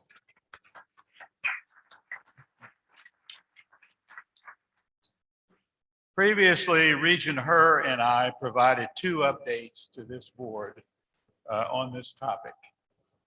Last September, we reported on prison education programs and the work in Maryland done to date. Last November, Regent Her and I provided updates on conversations with Robert Greene, Maryland's former Secretary of the Department of Public Safety and Correctional Services, on potential opportunities for prison education, including the great benefits that have been proven to result from this program across the country. And as an aside, I'd like to mention that the current Public Safety Secretary, Carolyn Scruggs, is a graduate, has a master's degree in criminal justice from our very own Coppin State. So then in the spring of 2023, changes occurred. For example, the Second Chance Pell Experiment was an initial period of testing that provided need-based Pell grants to a limited number of incarcerated individuals that began in 2015 and ended on July 1. This testing phase resulted in a favorable outcome. So the Pell Grant eligibility has been expanded, I should say, nationwide, beginning July 1. Subsequently, state of Maryland also adopted new rules and processes relating to Pell Grants for prison education. The background work that we began prepared us to meet these new requirements, and we have now moved from the information gathering stage to the program planning stage. To introduce these new requirements, several webinars have occurred. These included, in April, the Vera Institute of Justice hosted a webinar entitled Pell Reinstatement 2023, Preparing for Implementation. This webinar focused on the ways in which states and local correctional facilities, agencies can prepare for the expansion of Pell Grants. That same month, MHEC and the Maryland Department of Public Safety hosted a webinar on how the new process will be implemented in Maryland. In May, Middle States hosted a meeting to provide information on federal government updates, best practices, and tips for colleges as they prepare for the Pell Grant expansion. In addition, several other USM institutions are conducting important work related to prison education. Towson has a Fair Chance program offering inside-out courses at correctional facilities in Baltimore City, Baltimore County, and Harford County. Incarcerated students and outside TU students engage in these courses with the instructor certified by Temple University within the prisons. Other schools with various improvements are Coppin, Salisbury, UMB, University of Maryland College Park, and UMES. The written materials in your board packet today have a full description of these programs in more detail. So we are now in the process of establishing a foundation for statewide prison education. Vice Chancellor Wren has conducted several meetings with prison education advocates in Maryland and other states for background. In late June, she met with Executive Director Brad Phillips and Director of Legislative Affairs John Tell Green, both of the Maryland Association of Community Colleges, to discuss participation and partnerships. In July, she met with Rachel Sander, Director of the SUNY Prison Programs, to learn more about their statewide work. Meaningful conversations are also ongoing with Dr. Andrea Cantora, who is director of the Second Chance College Program at UBalt, and with certain granting agencies about potential funding. We have also circulated a nearly completed MOU with the Department of Public Safety and Correctional Services. And staff from the USM Division of Academic and Student Affairs are also working on possible support. For example, Andrew Pace, Executive Director of the USM and affiliated institution libraries, met with Danielle Cox, Director of Educational Services for the Department of Public Safety, to discuss library resources. Finally, we are engaging an expert to assist with the development of the statewide plan. This plan will be used to request funding from agencies such as the Mellon Foundation and Syndium, the ECMC Foundation, all of whom have history of funding this type of work. As this process moves forward, we will continue to support USM participants and hope to have the statewide plan in place as soon as possible. So, Madam Chair, with your leave, I would like to offer the opportunity to the presidents if they have any comments, corrections, or other observations they would like to make. Okay. Madam Chair, if Yes. I would just like to acknowledge and commend my fellow presidents for the work they're doing on this program. Bowie State University is also involved with the education of incarcerated individuals. We are very pleased that we've been able to stand up two programs, an actual degree program in sociology, as well as a certificate of entrepreneurship. And going forward, what we're focused on, and I believe many of our institutions are, is expanding beyond just the male population. Our researchers are now focused on looking at expanding our initiatives to the female population, and then going upstream to look at our detention centers, because there we can get ahead and get these children back into the classroom and into the academic realm, take them out of that the justice system. So I just wanted to share that Bowie State University is also involved in these initiatives. Good. Thank you. Are there questions from anyone else? Questions or comments? Seeing none, thank you, Bill, for that report. The work that you and Regent Hurt are doing is an important initiative. When we began this project, I learned that several campuses were active in this space, and as we learned this morning, even more so. So it emphasizes the importance of being able to pull it all together. Thank you. Our next order of business is the UMC's report, and it'll be presented by Vice Chancellor Masucci, but before she begins, Chancellor Perman will provide some context. Thank you, Madam Chair. I just wanted to put into context, as we sadly bid President Goodwin goodbye and a good next phase in life.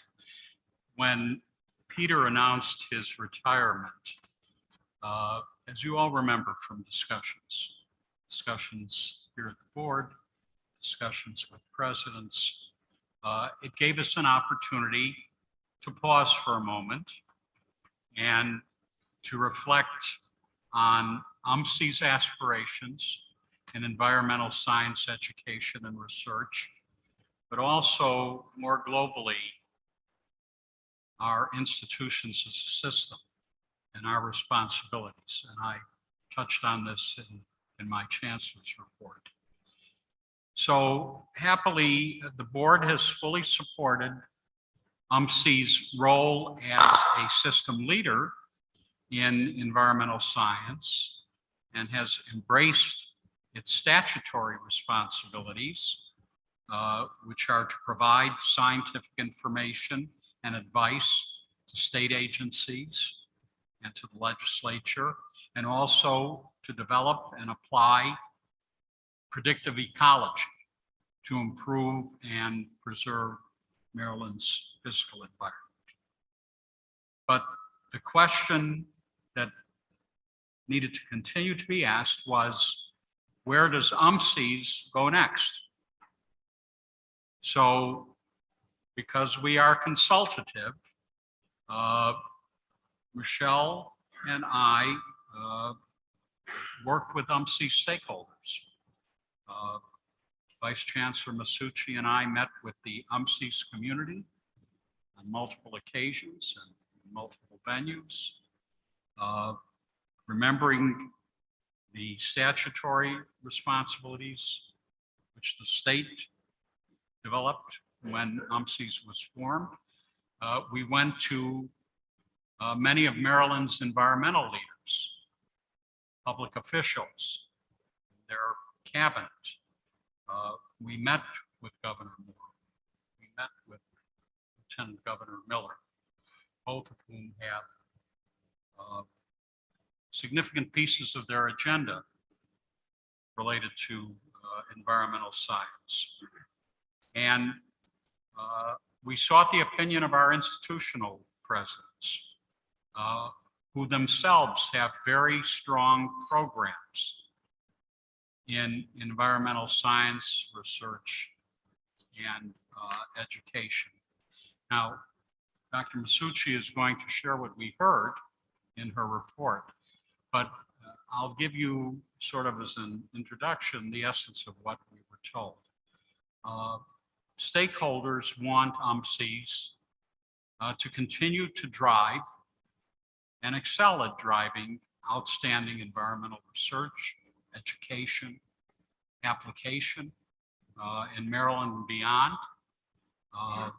Stakeholders want the USM writ large to be a national, a global leader in meeting the critical moment that we have, using our collective influence to advance science, shape policy, and they want us to support UMCES so that they can meet these ambitions. So President Goodwin has laid the foundation for doing exactly this. Thank him again for his leadership, and we should hear from Michelle. Thank you. Thank you so much, Chancellor. It's really nice to be with you all today, to be able to discuss such a wonderful institution. I want to give a special thanks to Peter Goodwin for all the guidance you gave me along the way, as well as to Bill Dennison as he is getting his administrative role underway in helping give me unprecedented access, I believe, to the faculty, staff, and students with whom I visited over the past 6 or 7 months. As Jay said, I've been asked to do this report, and I'm really very grateful for the opportunity to do so, and that will be released in October in its full scope, but here I'll give some highlights. One of the things I was asked to do was to look at analyzing the strengths. Sorry, I think I went direction. Oh, no, there we go. I've got 2 things going at once, so bear with me. To analyze the strengths, to visit the labs and visit with faculty, to assess the alignment with the university system's strategic plan, as well as to analyze where we have opportunities to grow the impact of our graduate programs and research activities. And finally, you'll get a little bit of a flavor of some of the really great things that are happening from a research standpoint at UMCES. As I mentioned, I visited labs and also reviewed reports and other kinds of documentation as a part of this process. And finally, engage with key stakeholders, as Jay has already mentioned.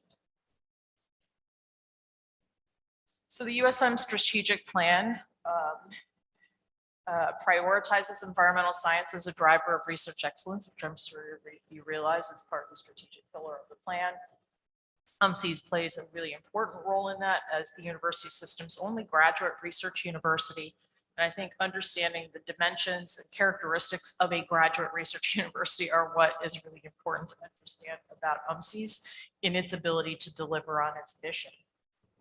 And finally, we, as Jay has already mentioned, as the Chancellor has already mentioned, really want to emphasize the importance that the USM places on taking our role in a sustainable future that stems from an understanding of science, training the future workforce in environmental science, and adapting our practices for a better world. For those of you who are not familiar with UMCES, I thought it would be useful to share a map. You can find it right on the website. And of course, everyone knows I'm a geographer, so I always like to have a map in a presentation. What you see here is the location of all of the labs that comprise UMCES, along with its headquarters and the Sea Grant program. So you can see that it looks like the state of Maryland. It's distributed across the state and really benefits from being able to look at the local areas and ecosystems where its students can gain training. It is also mandated by law. The Maryland Natural Resources Article Section 3403 actually is the reason why UMCES exists as an institution dedicated to both the science as well as policy implementation and being really a partner with policymakers on how to actually improve the quality of our local environments and train the next generation of environmental scientists. It was established in 1925, for those of you who don't know, as the Chesapeake Biological Lab located in Solomon's Island by Reginald Truitt, who had a very distinct mission to try to protect the already prevalent destruction and decline in the oyster population and ecosystems in the bay. And out of that has grown a team of scientists who focus on the expertise areas that I've listed here on the slide, but including biodiversity, climate and energy, coastal and estuarine science, fisheries and aquaculture, ocean science, and importantly, restoration and environmental management and stewardship.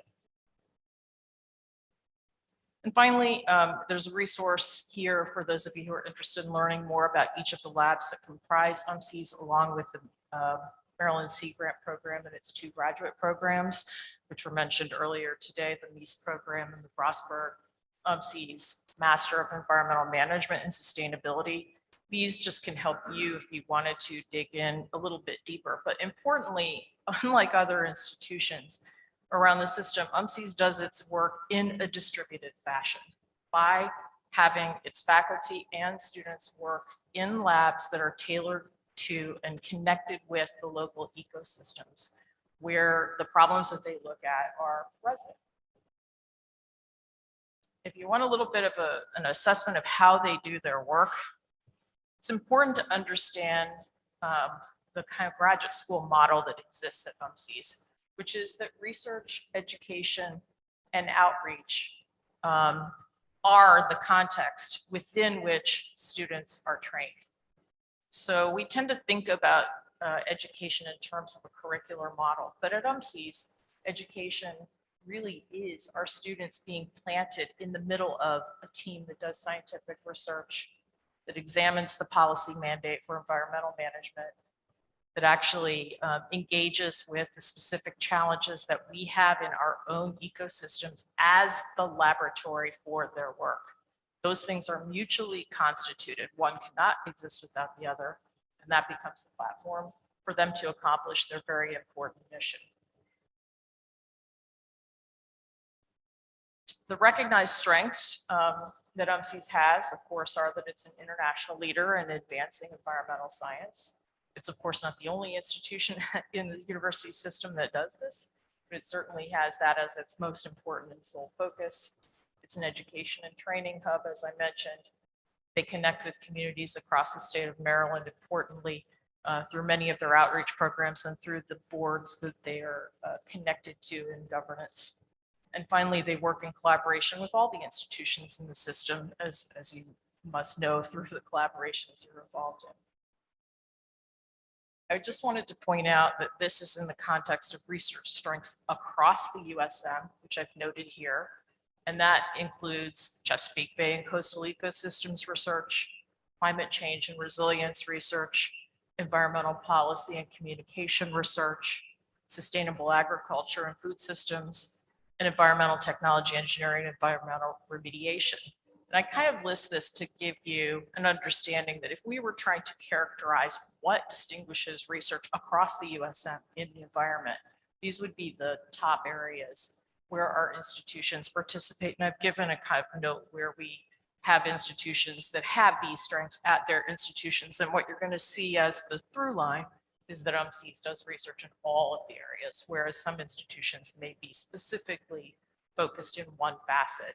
And that means that they can serve as an important catalyst and to galvanize work across the system. And that's what we want to encourage them to do.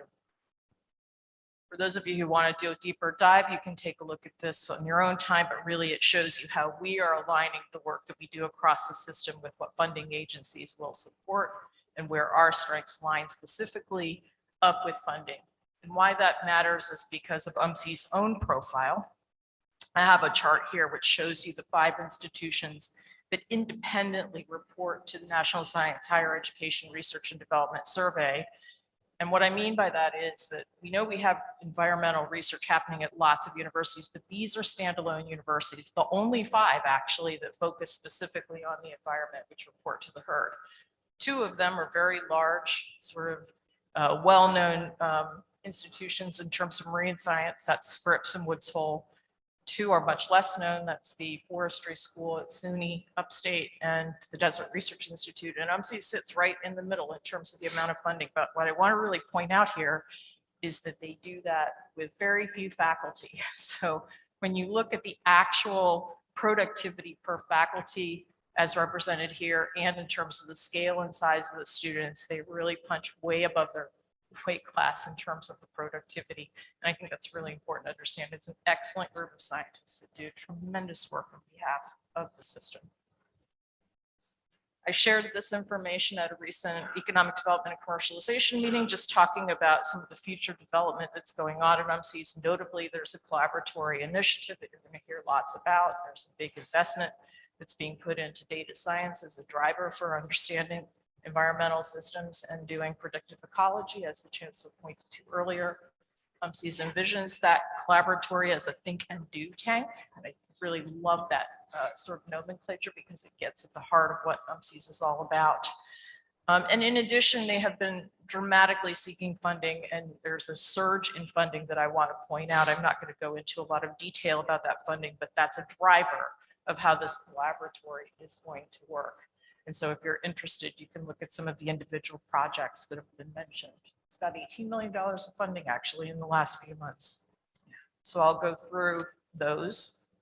And I want to get to the recommendations of the report.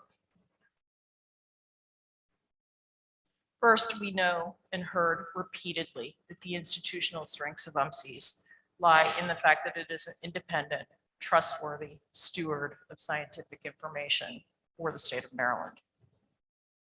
That it is a leader and catalyst for environmental research across systems. And again, I want to really make the point that many of our institutions have outstanding contributions to environmental sciences, takes nothing away from that. But they're deeply engaged with policymakers. And again, you can learn more about how they do that by the role that they play in each of these different Maryland commissions and councils to represent the interests of science in those policy-making bodies. And finally, every faculty and every staff will tell you that they're nimble, that access to leadership is critical because we want to move at the pace of science, not at, sort of a different kind of scale, because the problems, as you all know, are far too urgent. So recommendations for future development: deepen the grant funding landscape, which of course is already happening. Continue to further develop its unique hands-on graduate education, hopefully tying in with all of your universities. There are many who are already engaged, and we hope to see many more. Support the sustainability goals of the USM. Continue to build and align research strengths of the system and collaborations at a larger scale. Further develop the role of the collaboratory in advancing environmental science. optimize the scale of the MEAS program, which is something we heard over and over again. There are too few slots for too many students that want to be a part of this graduate university. Address the challenges related to the administrative structure. We all hear it. I hear it everywhere I go across the USM around research. We need more people and we want them to really understand the business of doing research. We want to increase the visibility of UMCs. We think it's a great institution. We want to make sure that more people know that story and that we focus on that as we move forward.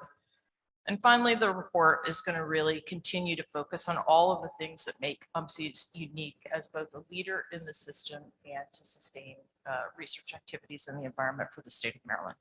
So those are my comments. I'm happy to answer other questions if you have them. Questions for Dr. Masucci? Yes.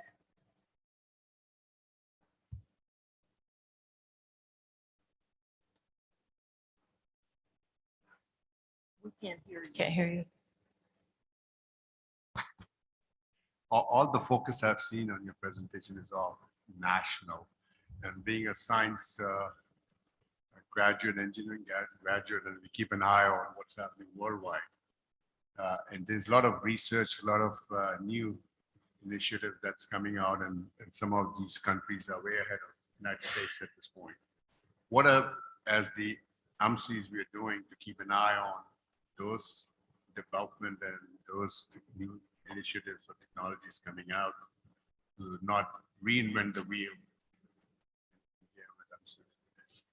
I didn't focus in my comments on the international profile that UMCs has, but in fact, it is quite heavily involved. There are a lot of researchers who do work internationally. There's a heavy tie-in with the UN. And importantly, that collaboratory project that I just mentioned is meant to create a way of communicating with scientists on a global basis around their topical issues that may have currency here in Maryland, and where Maryland, in the example of what we do in Maryland, may have currency internationally. For example, there is the Chesapeake Bay report card that you have all heard lots about. It's publicly disseminated. It's actually widely cited. We like to know how well is the Chesapeake Bay doing in simple terms. And that's a methodology that Bill and his team have brought to other parts of the world for other types of ecosystem, as just one small example of how UMCs combines its research strength with its outreach and its policy, understanding. And I think that just shows you kind of the direction that UMCs is heading in the future as it grows its resource base and builds its networks. Thank you for the comment. Other questions or comments?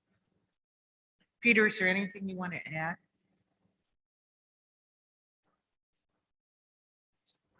Microphone, please. Microphone.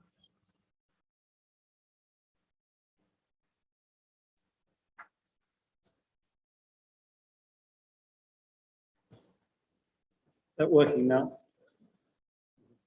Yeah, you see, that's a great point. And one of the things I would perhaps add, and by the way, that was just a great summary. I'd not seen it before, and so now I know about UMC, so thank you. But one of the things we're we try and assist our faculty is to take leadership in international professional associations. And for this tiny institution, we've had the president of AGU, the current president of ANSLO, the president of IAHR, that's been in 170 countries. So as well as the UN and the international collaboration programs that we lead, like the Distributed Biological Observatory, we're very, very conscious of keeping that connection. And part of our collaboration, most of the institutions here, we take that international collaboration, student recruitment, very, very seriously. So thank you for the question. No other questions. Thank you, Dr. Masucci. If there was ever a time, the elevation of UMC's mission, it's right now. I look forward to seeing the next steps in regards to these findings with the UMC search. President Goodwin, again, I want to share my gratitude for how you've positioned UMC's for the future. Thank you. We'll now turn to the last item for the committee of the whole, which is a presentation on the universities of Shady Grove, Community of Innovation. USG Executive Director Ann Carnadian will discuss the center's visionary next steps. Good morning and thank you so much. I've given a version of this talk throughout the past year to two committees here of the Board of Regents, to the Education Policy and Student Life Committee, as well as to the Economic Development and Technology Commercialization Committee. We've shared it with the Chancellor's Council. We've shared it with CUSP. We've shared the presentation with all of the provosts. Every time we've shared the presentation, we've gotten fantastic feedback and assistance in trying to improve our proposal. So thank you all so much for that. I'm going to share a condensed version with you today. Do I control the slides or is that?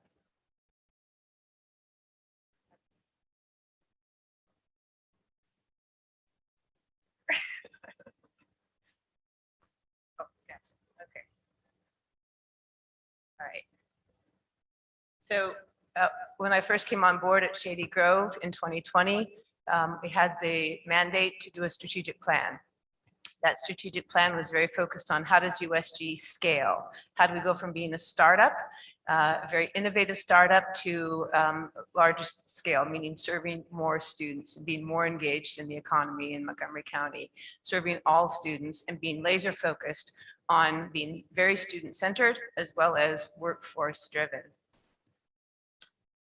The way we have approached that in our plan is to focus on what we call the promise, which is holding ourselves accountable not only for students' academic success, but for meaningful employment and sustainable wage careers and businesses as well. How do we deliver on that promise? We do that by building pathways, pathways that are holistic, focused on lifelong learning, pathways that integrate both the academic journey as well as the employment journey. And we think about our pathways in terms of three core components: a component that is, of course, our academic programs, a component that is career readiness. You heard about Hire You this morning. That encapsulates a lot of our career readiness effort, and pathways that include employer engagement and experiential learning. In our plan that we've developed, we think about 4 sectors. Those sectors include engineering and technology, life sciences and health, the business enterprise, and public service, which includes education and the social sciences as well. In order to be a facilitator, to be a system asset that we are at the universities at Shady Grove, to work with all of our partners in building these pathways, we've identified core capacities at Shady Grove that must be developed in order to deliver on this. You can see those capacities around the flywheel. These are the areas we've really focused in the last 2 years on developing and building so that we can deliver on this pathway work.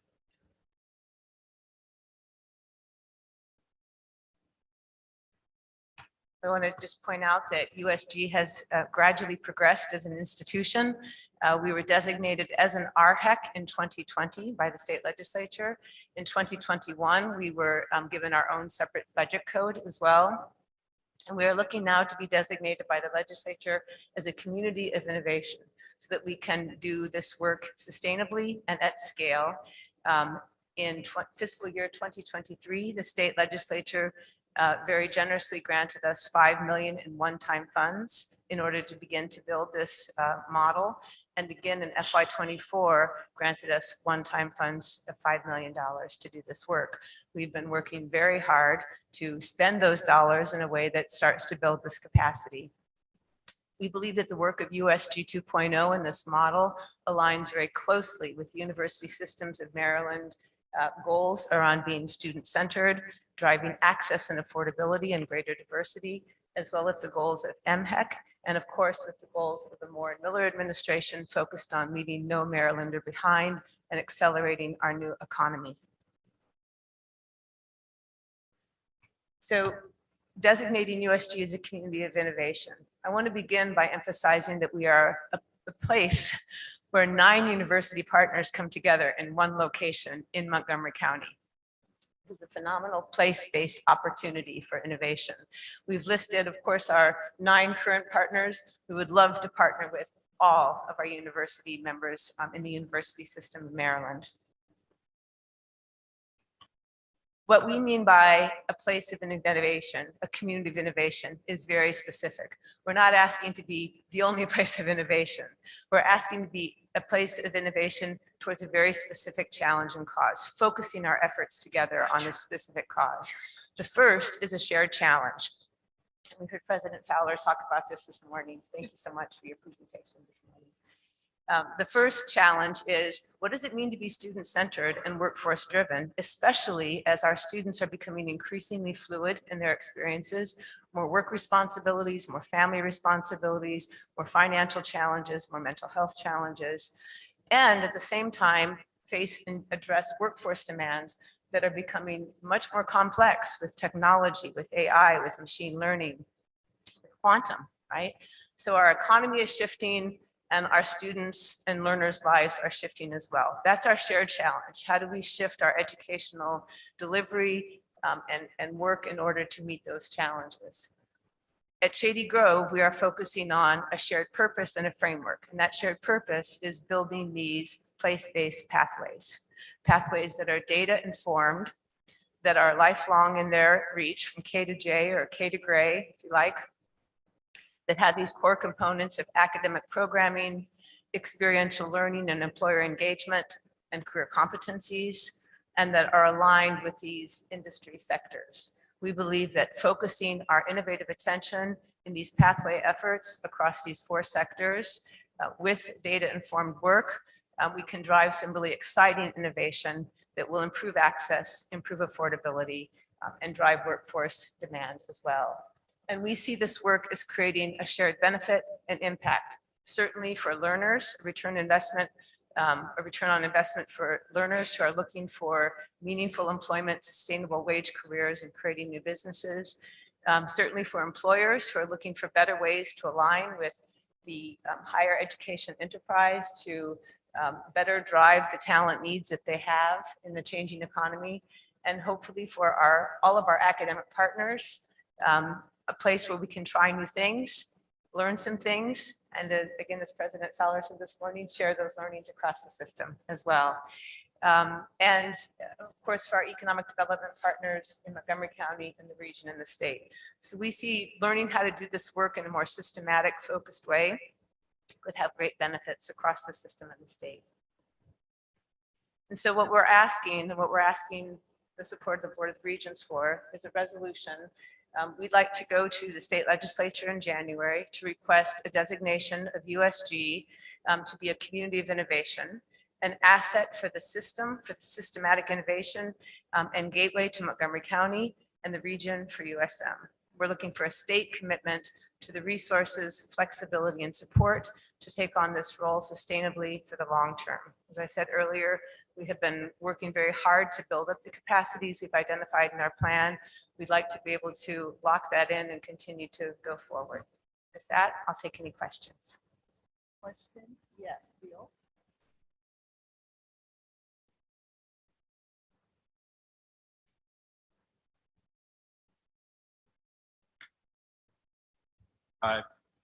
That I can remember the days when the Shady Grove campus was a cornfield.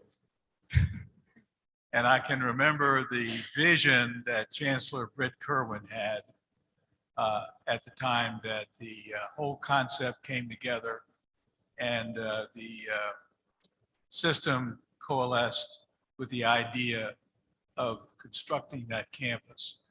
And I watched it because my office is right down the street from the campus, and I see it from time to time, and it's a huge success. I think it's well beyond any of the expectations that we had at the very beginning. And I hope that the General Assembly will do exactly what you asked. Thank you.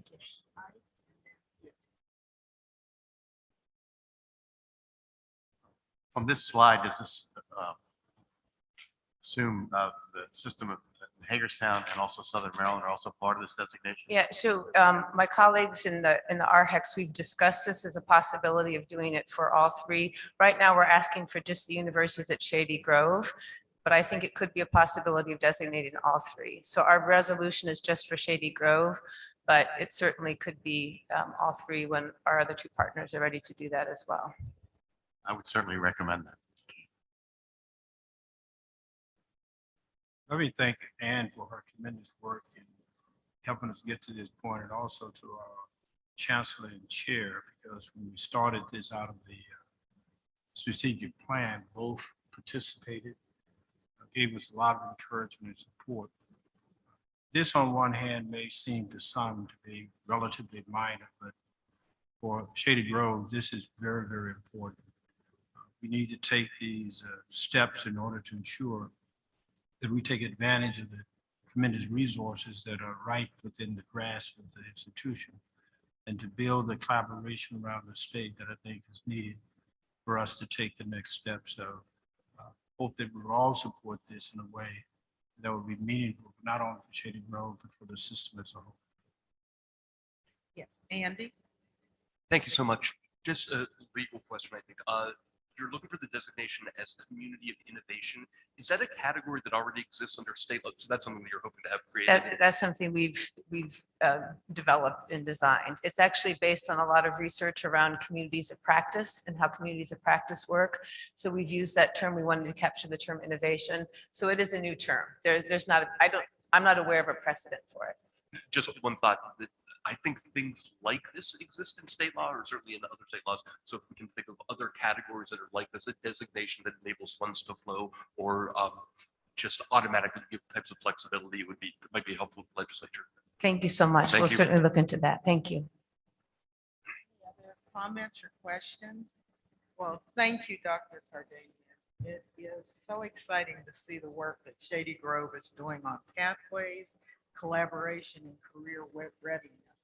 The scaled version of USG will offer new ways of thinking about degree pathways, workforce development, and program development, and will do so in a collaborative manner with regional partners. I look forward to how the model will evolve. In anticipation of Dr. Cardanian's request for the board's support on special designation for USG, we drafted a resolution of support for the board's consideration. The draft resolution has been distributed. I'll move that the Board of Regents support the USG Community of Innovation. Can I get a second? All in favor? Any opposed? Any abstentions? Hearing none, and the resolution passes. Thank you so much. We're very grateful to you all. Thank you so much for your support. Thank you. We'll now move to the Committee on Finance and Regent Fish. I'll turn it over to you. Morning. This is an information item, and it concerns the system's debt management policy, which was last updated in April of 2018. And since that period of time, there's been a lot of change, both from an accounting standpoint, as well as how the rating agencies look at our financial health and also look at our debt capacity. So Senior Vice Chancellor Herbst and her team have actually just begun the process of examining what changes should be incorporated into this policy. We thought it would be a good idea for the board and also for our presidents to hear from our financial advisors, PFM, regarding the board's current policy. And we want to share some thoughts on areas where we might consider amending or adding to this policy so that we bring this policy more current. Joining us today is Jeremy Bass from PFM. Jeremy has worked with the system office for over a decade, and he is the managing director with PFM. He's the head of the firm's higher education group. Jeremy works with colleagues and universities nationally. He advises clients on a broad range of services, including capital structure evaluation, governance, risk analysis, debt capacity, and transaction execution. And with this, I'll turn it over to Jeremy. Great, thank you. Good morning, everybody. Sorry about that. Good morning. I'm just really happy to be here and having this conversation. As was mentioned, I mean, we are an independent advisors, have had the pleasure of working with the system for a very long time, helping access the market, but the conversation we're having here around sort of the strategic issues as you look to the future and as you're managing the capital portfolio, also with all the changes that have happened recently, is just something that we're really excited to have. Do I have control to move this? Is there a right here? Okay, perfect. So just want to start with just a bit of background. So the debt policy was put in place in '95. It was last updated in 2018. And I'm going to really highlight what it says right now. And as we're thinking about, what changes to potentially consider, really is a good place to start is what it says right now. So the first thing it really highlights is maintain at least a AA+ or equivalent rating from all the agencies. So just an observation that we'll talk about right there is it's very specific to talk about the exact rating it has and the importance of maintaining that specific rating. So that is outlined there. It talks about limiting risk by balancing the goal of the lowest cost of capital. So trying to get the lowest cost of interest rate that you can achieve in the markets, but also managing interest rate risk. So not trying to do things that are going to subject you to risk of variable rate debt or things of that. So really trying to thread that needle as well. And then managing the portfolio in a way to take advantage of refinancing opportunities, which the system has done very successfully for a very long period of time. So some of the key parameters, a little bit more specifically in here, and some of these are really changing just because of the way the rating agencies and the markets have viewed this. They talk about having annual debt service, excluding the public-private partnership as an indirect debt, not exceeding 4% of USM operations plus state appropriations. And then there's this concept of having available resources, not of at least 90% of direct debt. And what is direct debt? Direct debt is talking about the direct revenue bond indebtedness, excluding public-private partnership and other things, which, as we'll talk about, the rating agencies are increasingly treating as real more on credit, on balance sheet treatment. So as we think about some of these things, we're really teeing up how to think about some of this differently. And then also indirect debt, the public-private partnership type debt that system has should not be more than half of the direct debt. So again, there's a lot in here that's really distinguishing between public-private partnerships and the direct balance sheet debt.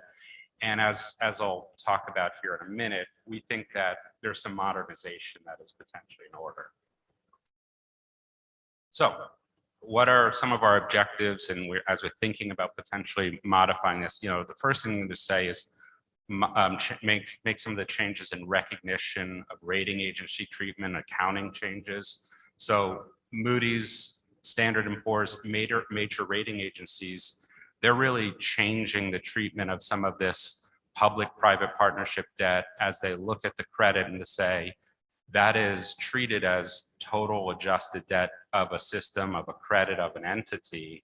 And when they're calculating some of the key leverage metrics, how much total wealth you have relative to what are your liabilities, they're incorporating that more. So as we think about the debt portfolio, and as we think about that, don't want to have as much of a distinction between how much direct debt you have versus how much indirect debt you have. We view this as all using capacity in one way or the other.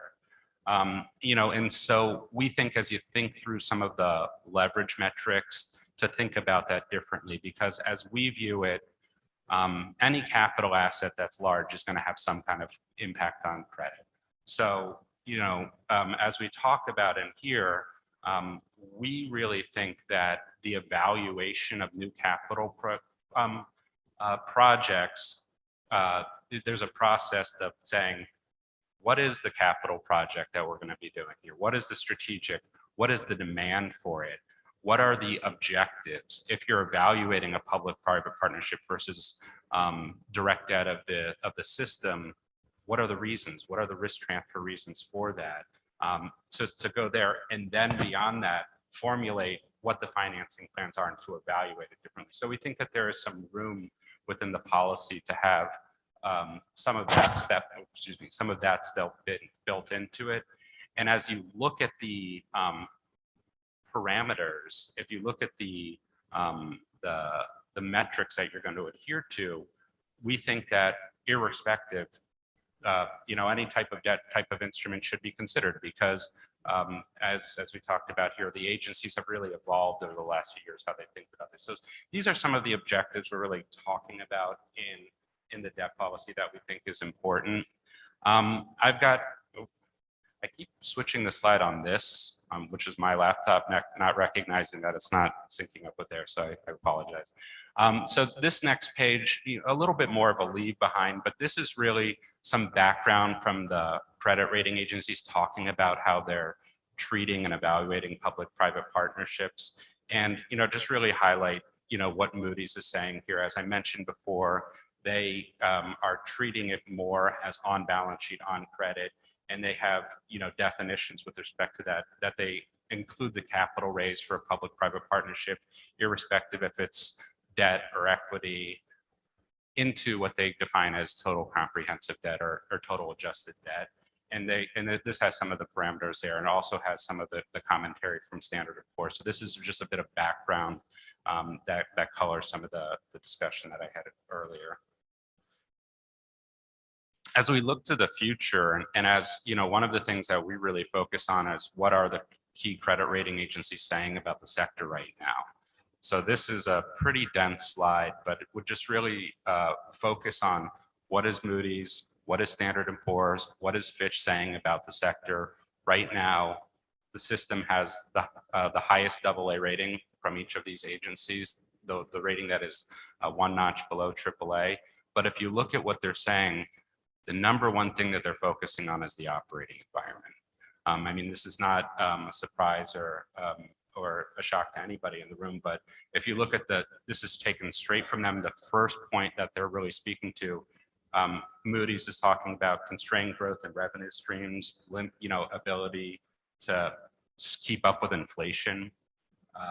The S&P is really focusing on the fact that there was a tremendous amount of federal support following the pandemic, and trying to figure out how to continue to operate in this new environment.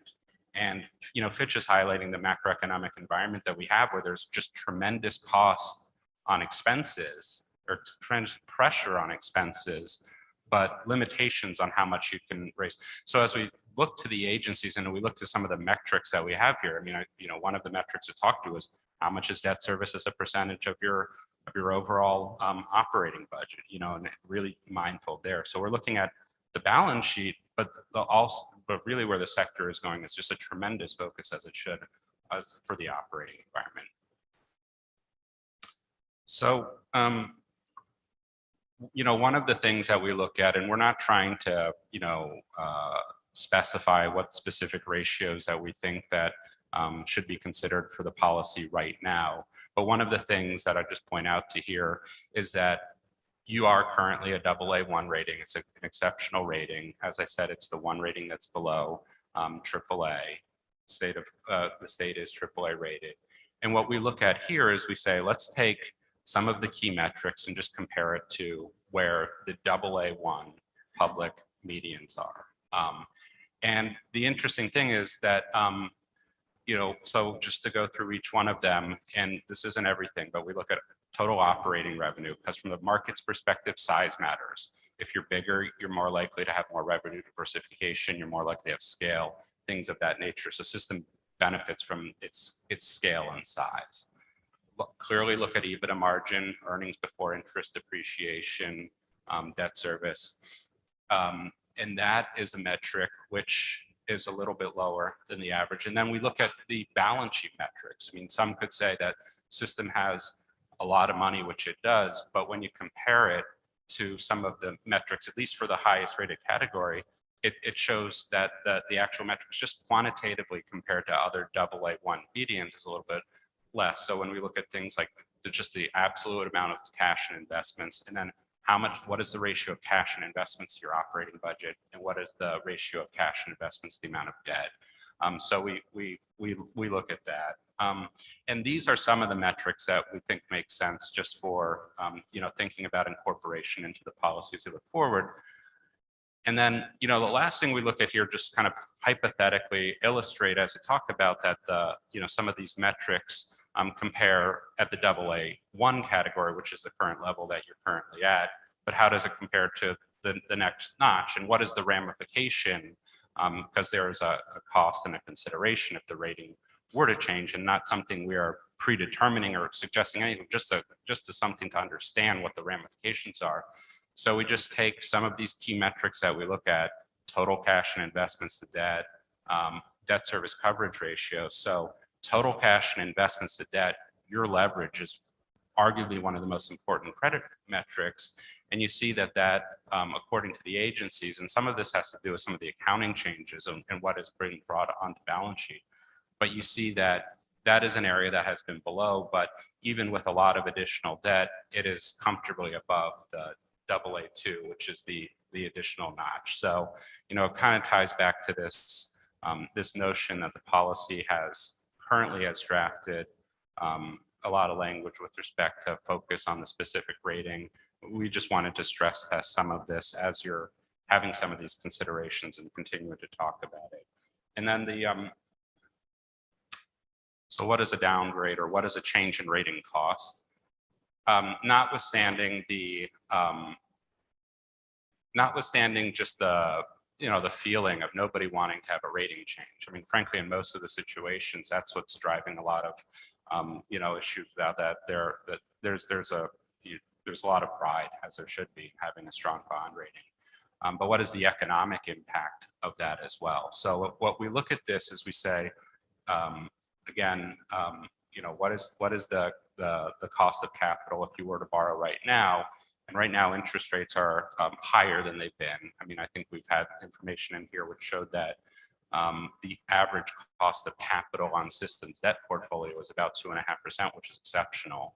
But right now, for 30-year money, you're looking at mid 4% money at your current bond rating. If the rating were to go a notch lower, it's about 10 basis points higher. And we also illustrate in here how much higher it is for a BBB tax exempt, because that is the way to source capital if there are other types of arrangements that may not be on systems credited, and that becomes substantially more expensive. So just again, information we wanted to provide. So that is that's what wanted to walk through with you, just to put some of this information out there, and happy to take any questions or comments or anything at this point. Thank you. Once the new debt policy is formulated, what is the approval process through final approval? Oh, that would not be, It goes to the finance committee and then it would come to the full board. The last place is the full board. Thank you. Because this is a pretty complex issue, what we wanted to do is give you all a little bit of a refresher. And what we're really going to ask, and Chair Fish will do this through Finance Committee for sure, but we wanted to give you a chance to think about these issues. They are consequential in terms of policy changes. So we haven't even started drafting any policy changes. This is kind of the beginning of the conversation that will help inform us of what direction to take the policy. It really gives the framework, and it gives us the opportunity to really begin to think about balance sheet risk, to think about cost of borrowing, and to think about cash flow liquidity. And that's what it really is, that discussion. And what are we comfortable with as a organization, as a system? And the change, which Jeremy has mentioned many times, the rating agencies have radically changed how they view triple Ps. One of the benefits of triple Ps have long been that they're off balance sheet financing of assets that we then can use. Rating agencies have changed their view on that. And now they're starting to count that not as direct debt, but as indebtedness against our debt capacity. And in addition to the rating treatment, there are different points in time when it was less incrementally expensive to do an arrangement. Some of the times where that's been historically done, but we're in a higher interest rate environment, so on the margin, that's costing more money as well. It's so, yeah,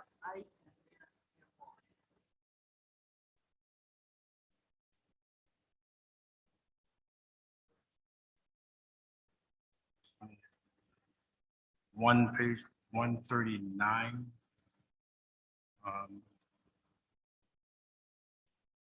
Couple of points. And I say this now from a county where we maintain rated for 42 years, which is, I think, the largest and longest in the entire nation. Pull back up the deck, please. I think it's on 139. Yeah, pull back up the deck. Can we get the deck back on screen?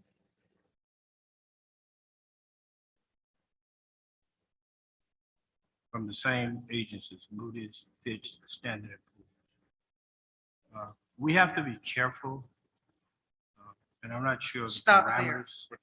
That's, go back, yeah, that's the chart. The here's 139. I'm not sure what page it is on. Is it this page? Okay. No. I think maybe the next one. That's the impact. It's the parameters, I think. Before. This one. Yeah. Well, I don't want to hold too much time, but anyway, the parameters are listed on page 139 of our page. The question is, are those internal parameters set by the state, or how do we arrive at those parameters? Like the AA rating, those ratings, are those the ones you're referencing? Those were not set by the state, those were set by the Board of Regents.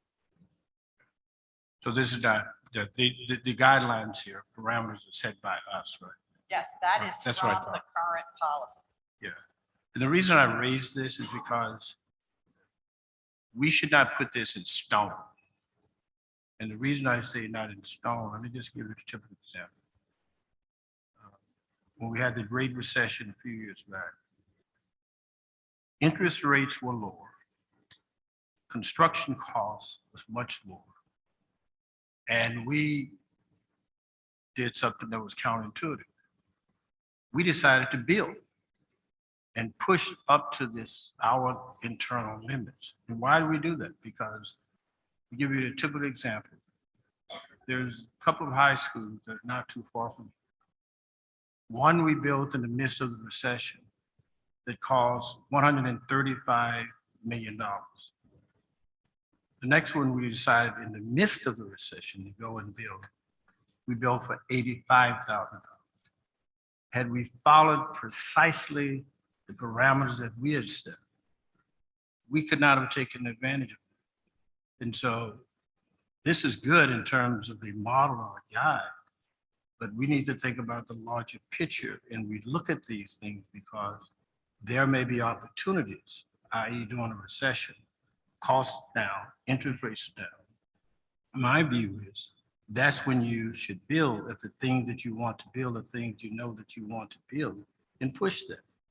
And so if this is our internal guidelines, we need not put this in stone, but to look at it in terms of our needs, our mission, and the opportunities that are presented when we deal with this. Keep in mind, as I said before, Montgomery County has had the triple A bond rating for 42 years, I think now, which is the largest, the longest in the entire nation, with a huge construction cost.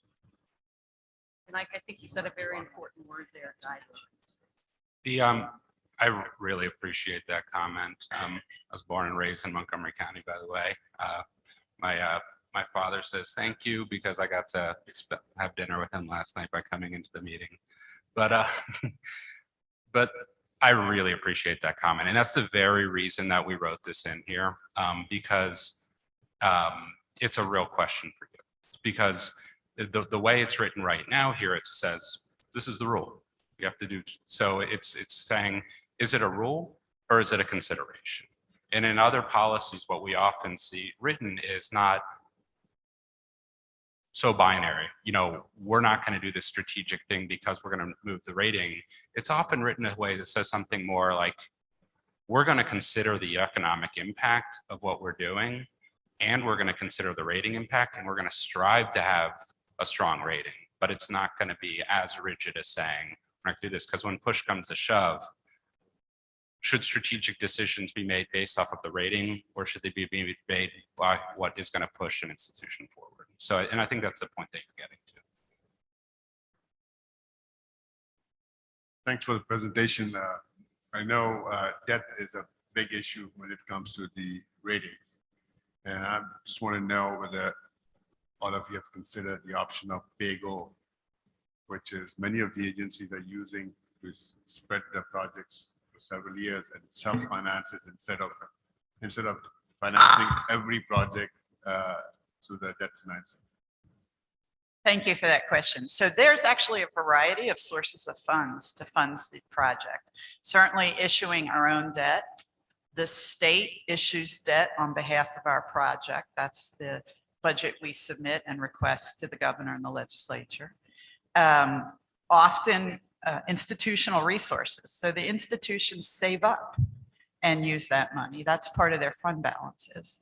And then, as you mentioned, the governor's office and the legislature will often consider using pay-go money, which is money year to year. So yes, that is a source. And as Jeremy in the longer, this is a shorter version of something that was done in Finance Committee, but as Jeremy pointed out in the longer one, they're all resources that have an impact.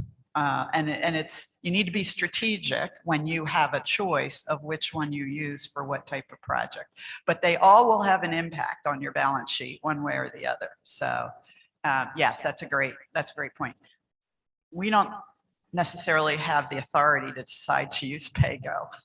That's the legislature, but yeah, we are currently enjoying funding from pay-go sources for a number of our projects. Any other questions or comments? Seeing none, thank you, Jeremy. And we look forward to further discussion on this topic. Our next item is from the Committee of Governance and Compensation, and I'll turn it over to Regent Brown. Good morning, Madam Chair and Regents. As you know, the Board of Regents is responsible for the appointment, compensation, and retention of university presidents. With the goal of recruiting and retaining the best presidential talent, it's our responsibility to maintain an understanding of executive compensation in order to make a thoughtful decision that are in the best interest of the citizen and its universities. In last week's meeting at the Committee of Governance Compensation, the agenda included a formative discussion on executive compensation. This discussion highlighted the complex environment in which university presidents lead, the acceleration of the presidential turnover, and other market conditions, all of which have implications for compensation. As we continue to be intentional in recruiting outstanding presidents and in retaining these leaders beyond the average tenure of a president's term, we'll continue to examine current conditions and trends in the compensation landscape. At this time, Senior Vice Chancellor Ellen Herbst will provide the board with a summary of last week's discussion. Please note that this is information item, does not require board action. Ellen. Thank you, Regent Rao. Hello again. So how do we as the staff support the Chancellor and the board in achieving their goal of attracting and retaining the best talent available from across the country or sitting in front of you right now?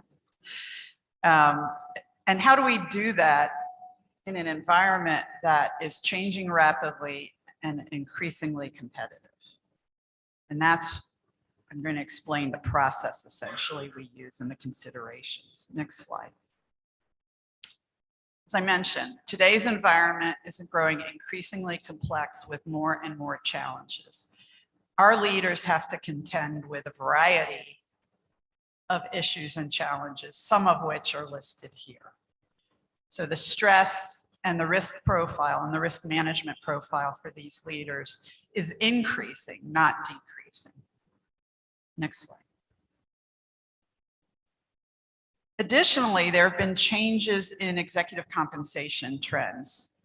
And I'm going to talk on the next slides about pay levels rising, but I did want to make you aware that what we're seeing in the marketplace includes not just base compensation, but additional vehicles for compensation that we have to be aware of and judge how to use them. We are always aware of public versus private institution compensation levels. And we're aware of the optics, public perception about what we pay our top leaders. I promise I won't go into the 21% excise tax, but essentially we pay tax on highly compensated employees as defined by the IRS. And when we're thinking about executive compensation, we also think about succession planning, governance of the process, and how often we should be looking at this issue. Next slide.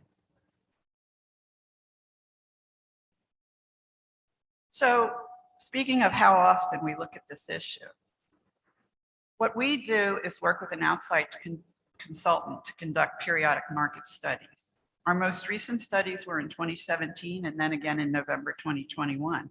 And we are currently working on an updated study that is not yet finished. Why in the world do we have to do another one 2 years after the last one? And why are pay levels rising? Presidential burnout is real. Top leadership burnout in higher education is real, and tenures are becoming shorter. The American Council on Education, known as ACE, conducts periodic surveys of presidents. Their latest survey was published earlier this year. One thing I want to highlight is the average tenure of an individual in a president position is dropping significantly. In 2006, the average tenure was 8.5 years. By 2016, before COVID, it had already dropped to 6.5 years. And the most recent study by ACE, which was concluded just this year, revealed the average length of service had dropped again to 5.9 years. I want to highlight 2 quotes from that survey report. Quote number 1, an unusually large number of presidents have retired. And as you see on the screen, they're retiring from presidency of higher ed, and they're doing other things, whether it's returning to the faculty or something else. On the slide, you'll see that one of the survey results was that more than 50% of the current presidents surveyed said they would not be in their current role in 5 years. Let me give you the other statistic associated with this. 1 in 4 surveyed said they plan to step down within the next year or 2. I know that's none of you said that. Why does this matter? Stability in leadership is a key element in success at our universities. So why is this turnover increasing? This is not just a phenomenon in higher education. I want to acknowledge that. The private sector is seeing increased turnover in CEO roles for a variety of reasons as well. And we're not going to ignore the impact and frankly, the stress of managing through what is hopefully a once-in-a-lifetime pandemic has had on all of us. But there are other elements at play in higher ed. And we saw some of those highlighted on the first chart. Presidents lead in an increasingly competitive and pressure-filled environment today. And compensation is increasing as a matter of supply and demand economics and the realities of the job. What do I mean by supply and demand? Because of the increased pressure and risk, what we're finding in our market studies is that boards are looking to hire experienced talent in the president's role, which creates more demand for successful sitting presidents. Whereas in the past, boards were more willing to promote someone into their first president's job under their watch. We are actually seeing trends that say boards are preferring to see experienced presidents step into these roles because of all the challenges we see. And I'd be remiss if I didn't highlight that HBCUs are facing unique challenges. Nationwide, 20% of HBCU president roles are open. You're not going in. Next slide. As I mentioned, we conduct studies on behalf of the board, and we can walk through a little bit of how that works. We engage a company called Siegel. They used to be called Simpson, for those of you who have been on the board for a while, to understand in detail compensation for presidents at universities that are designated as peer institutions to each of our universities. I'm going to say that again.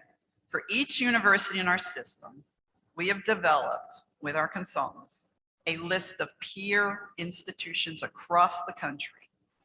These peers are carefully selected based on numerous factors so that the resulting group as a whole provides a reasonable basis for comparison purposes. Our consultant then gathers information on salary, information that's both publicly available, but they actually do original survey work on our behalf to obtain the information that's not publicly available. That includes salary and other components of compensation, and those components are listed on the chart. And we then use that to compare to our current president's compensation, as well as when there's an opening and we're recruiting for a new president. We look at that for what we should offer as a competitive offer. And then the chancellor presents those findings to the board and makes a recommendation for the compensation. And compensation changes for existing presidents as well. Now, as I said, the current cycle of this is ongoing. It's not final. We will be coming back to the board in a future meeting to present the findings of the study in detail. But I'd like to close where I began. Attracting and retaining our top leaders in the system is critical to the quality of our educational research and service mission. And in an increasingly competitive environment, we must maintain our position as a desired destination for top leadership. Thank you. Thanks, Ellen. Any questions for Ellen on this process? Bill? Oh, and I have one question. Thank you for your presentation. Do we know nationally what the #1 reason is for presidents to resign their positions? It's actually a variety of things, and things like the ACE survey helps with that. Some of it is they're leaving the role, period. There is churn because, as I said, our presidents are attractive targets for other universities.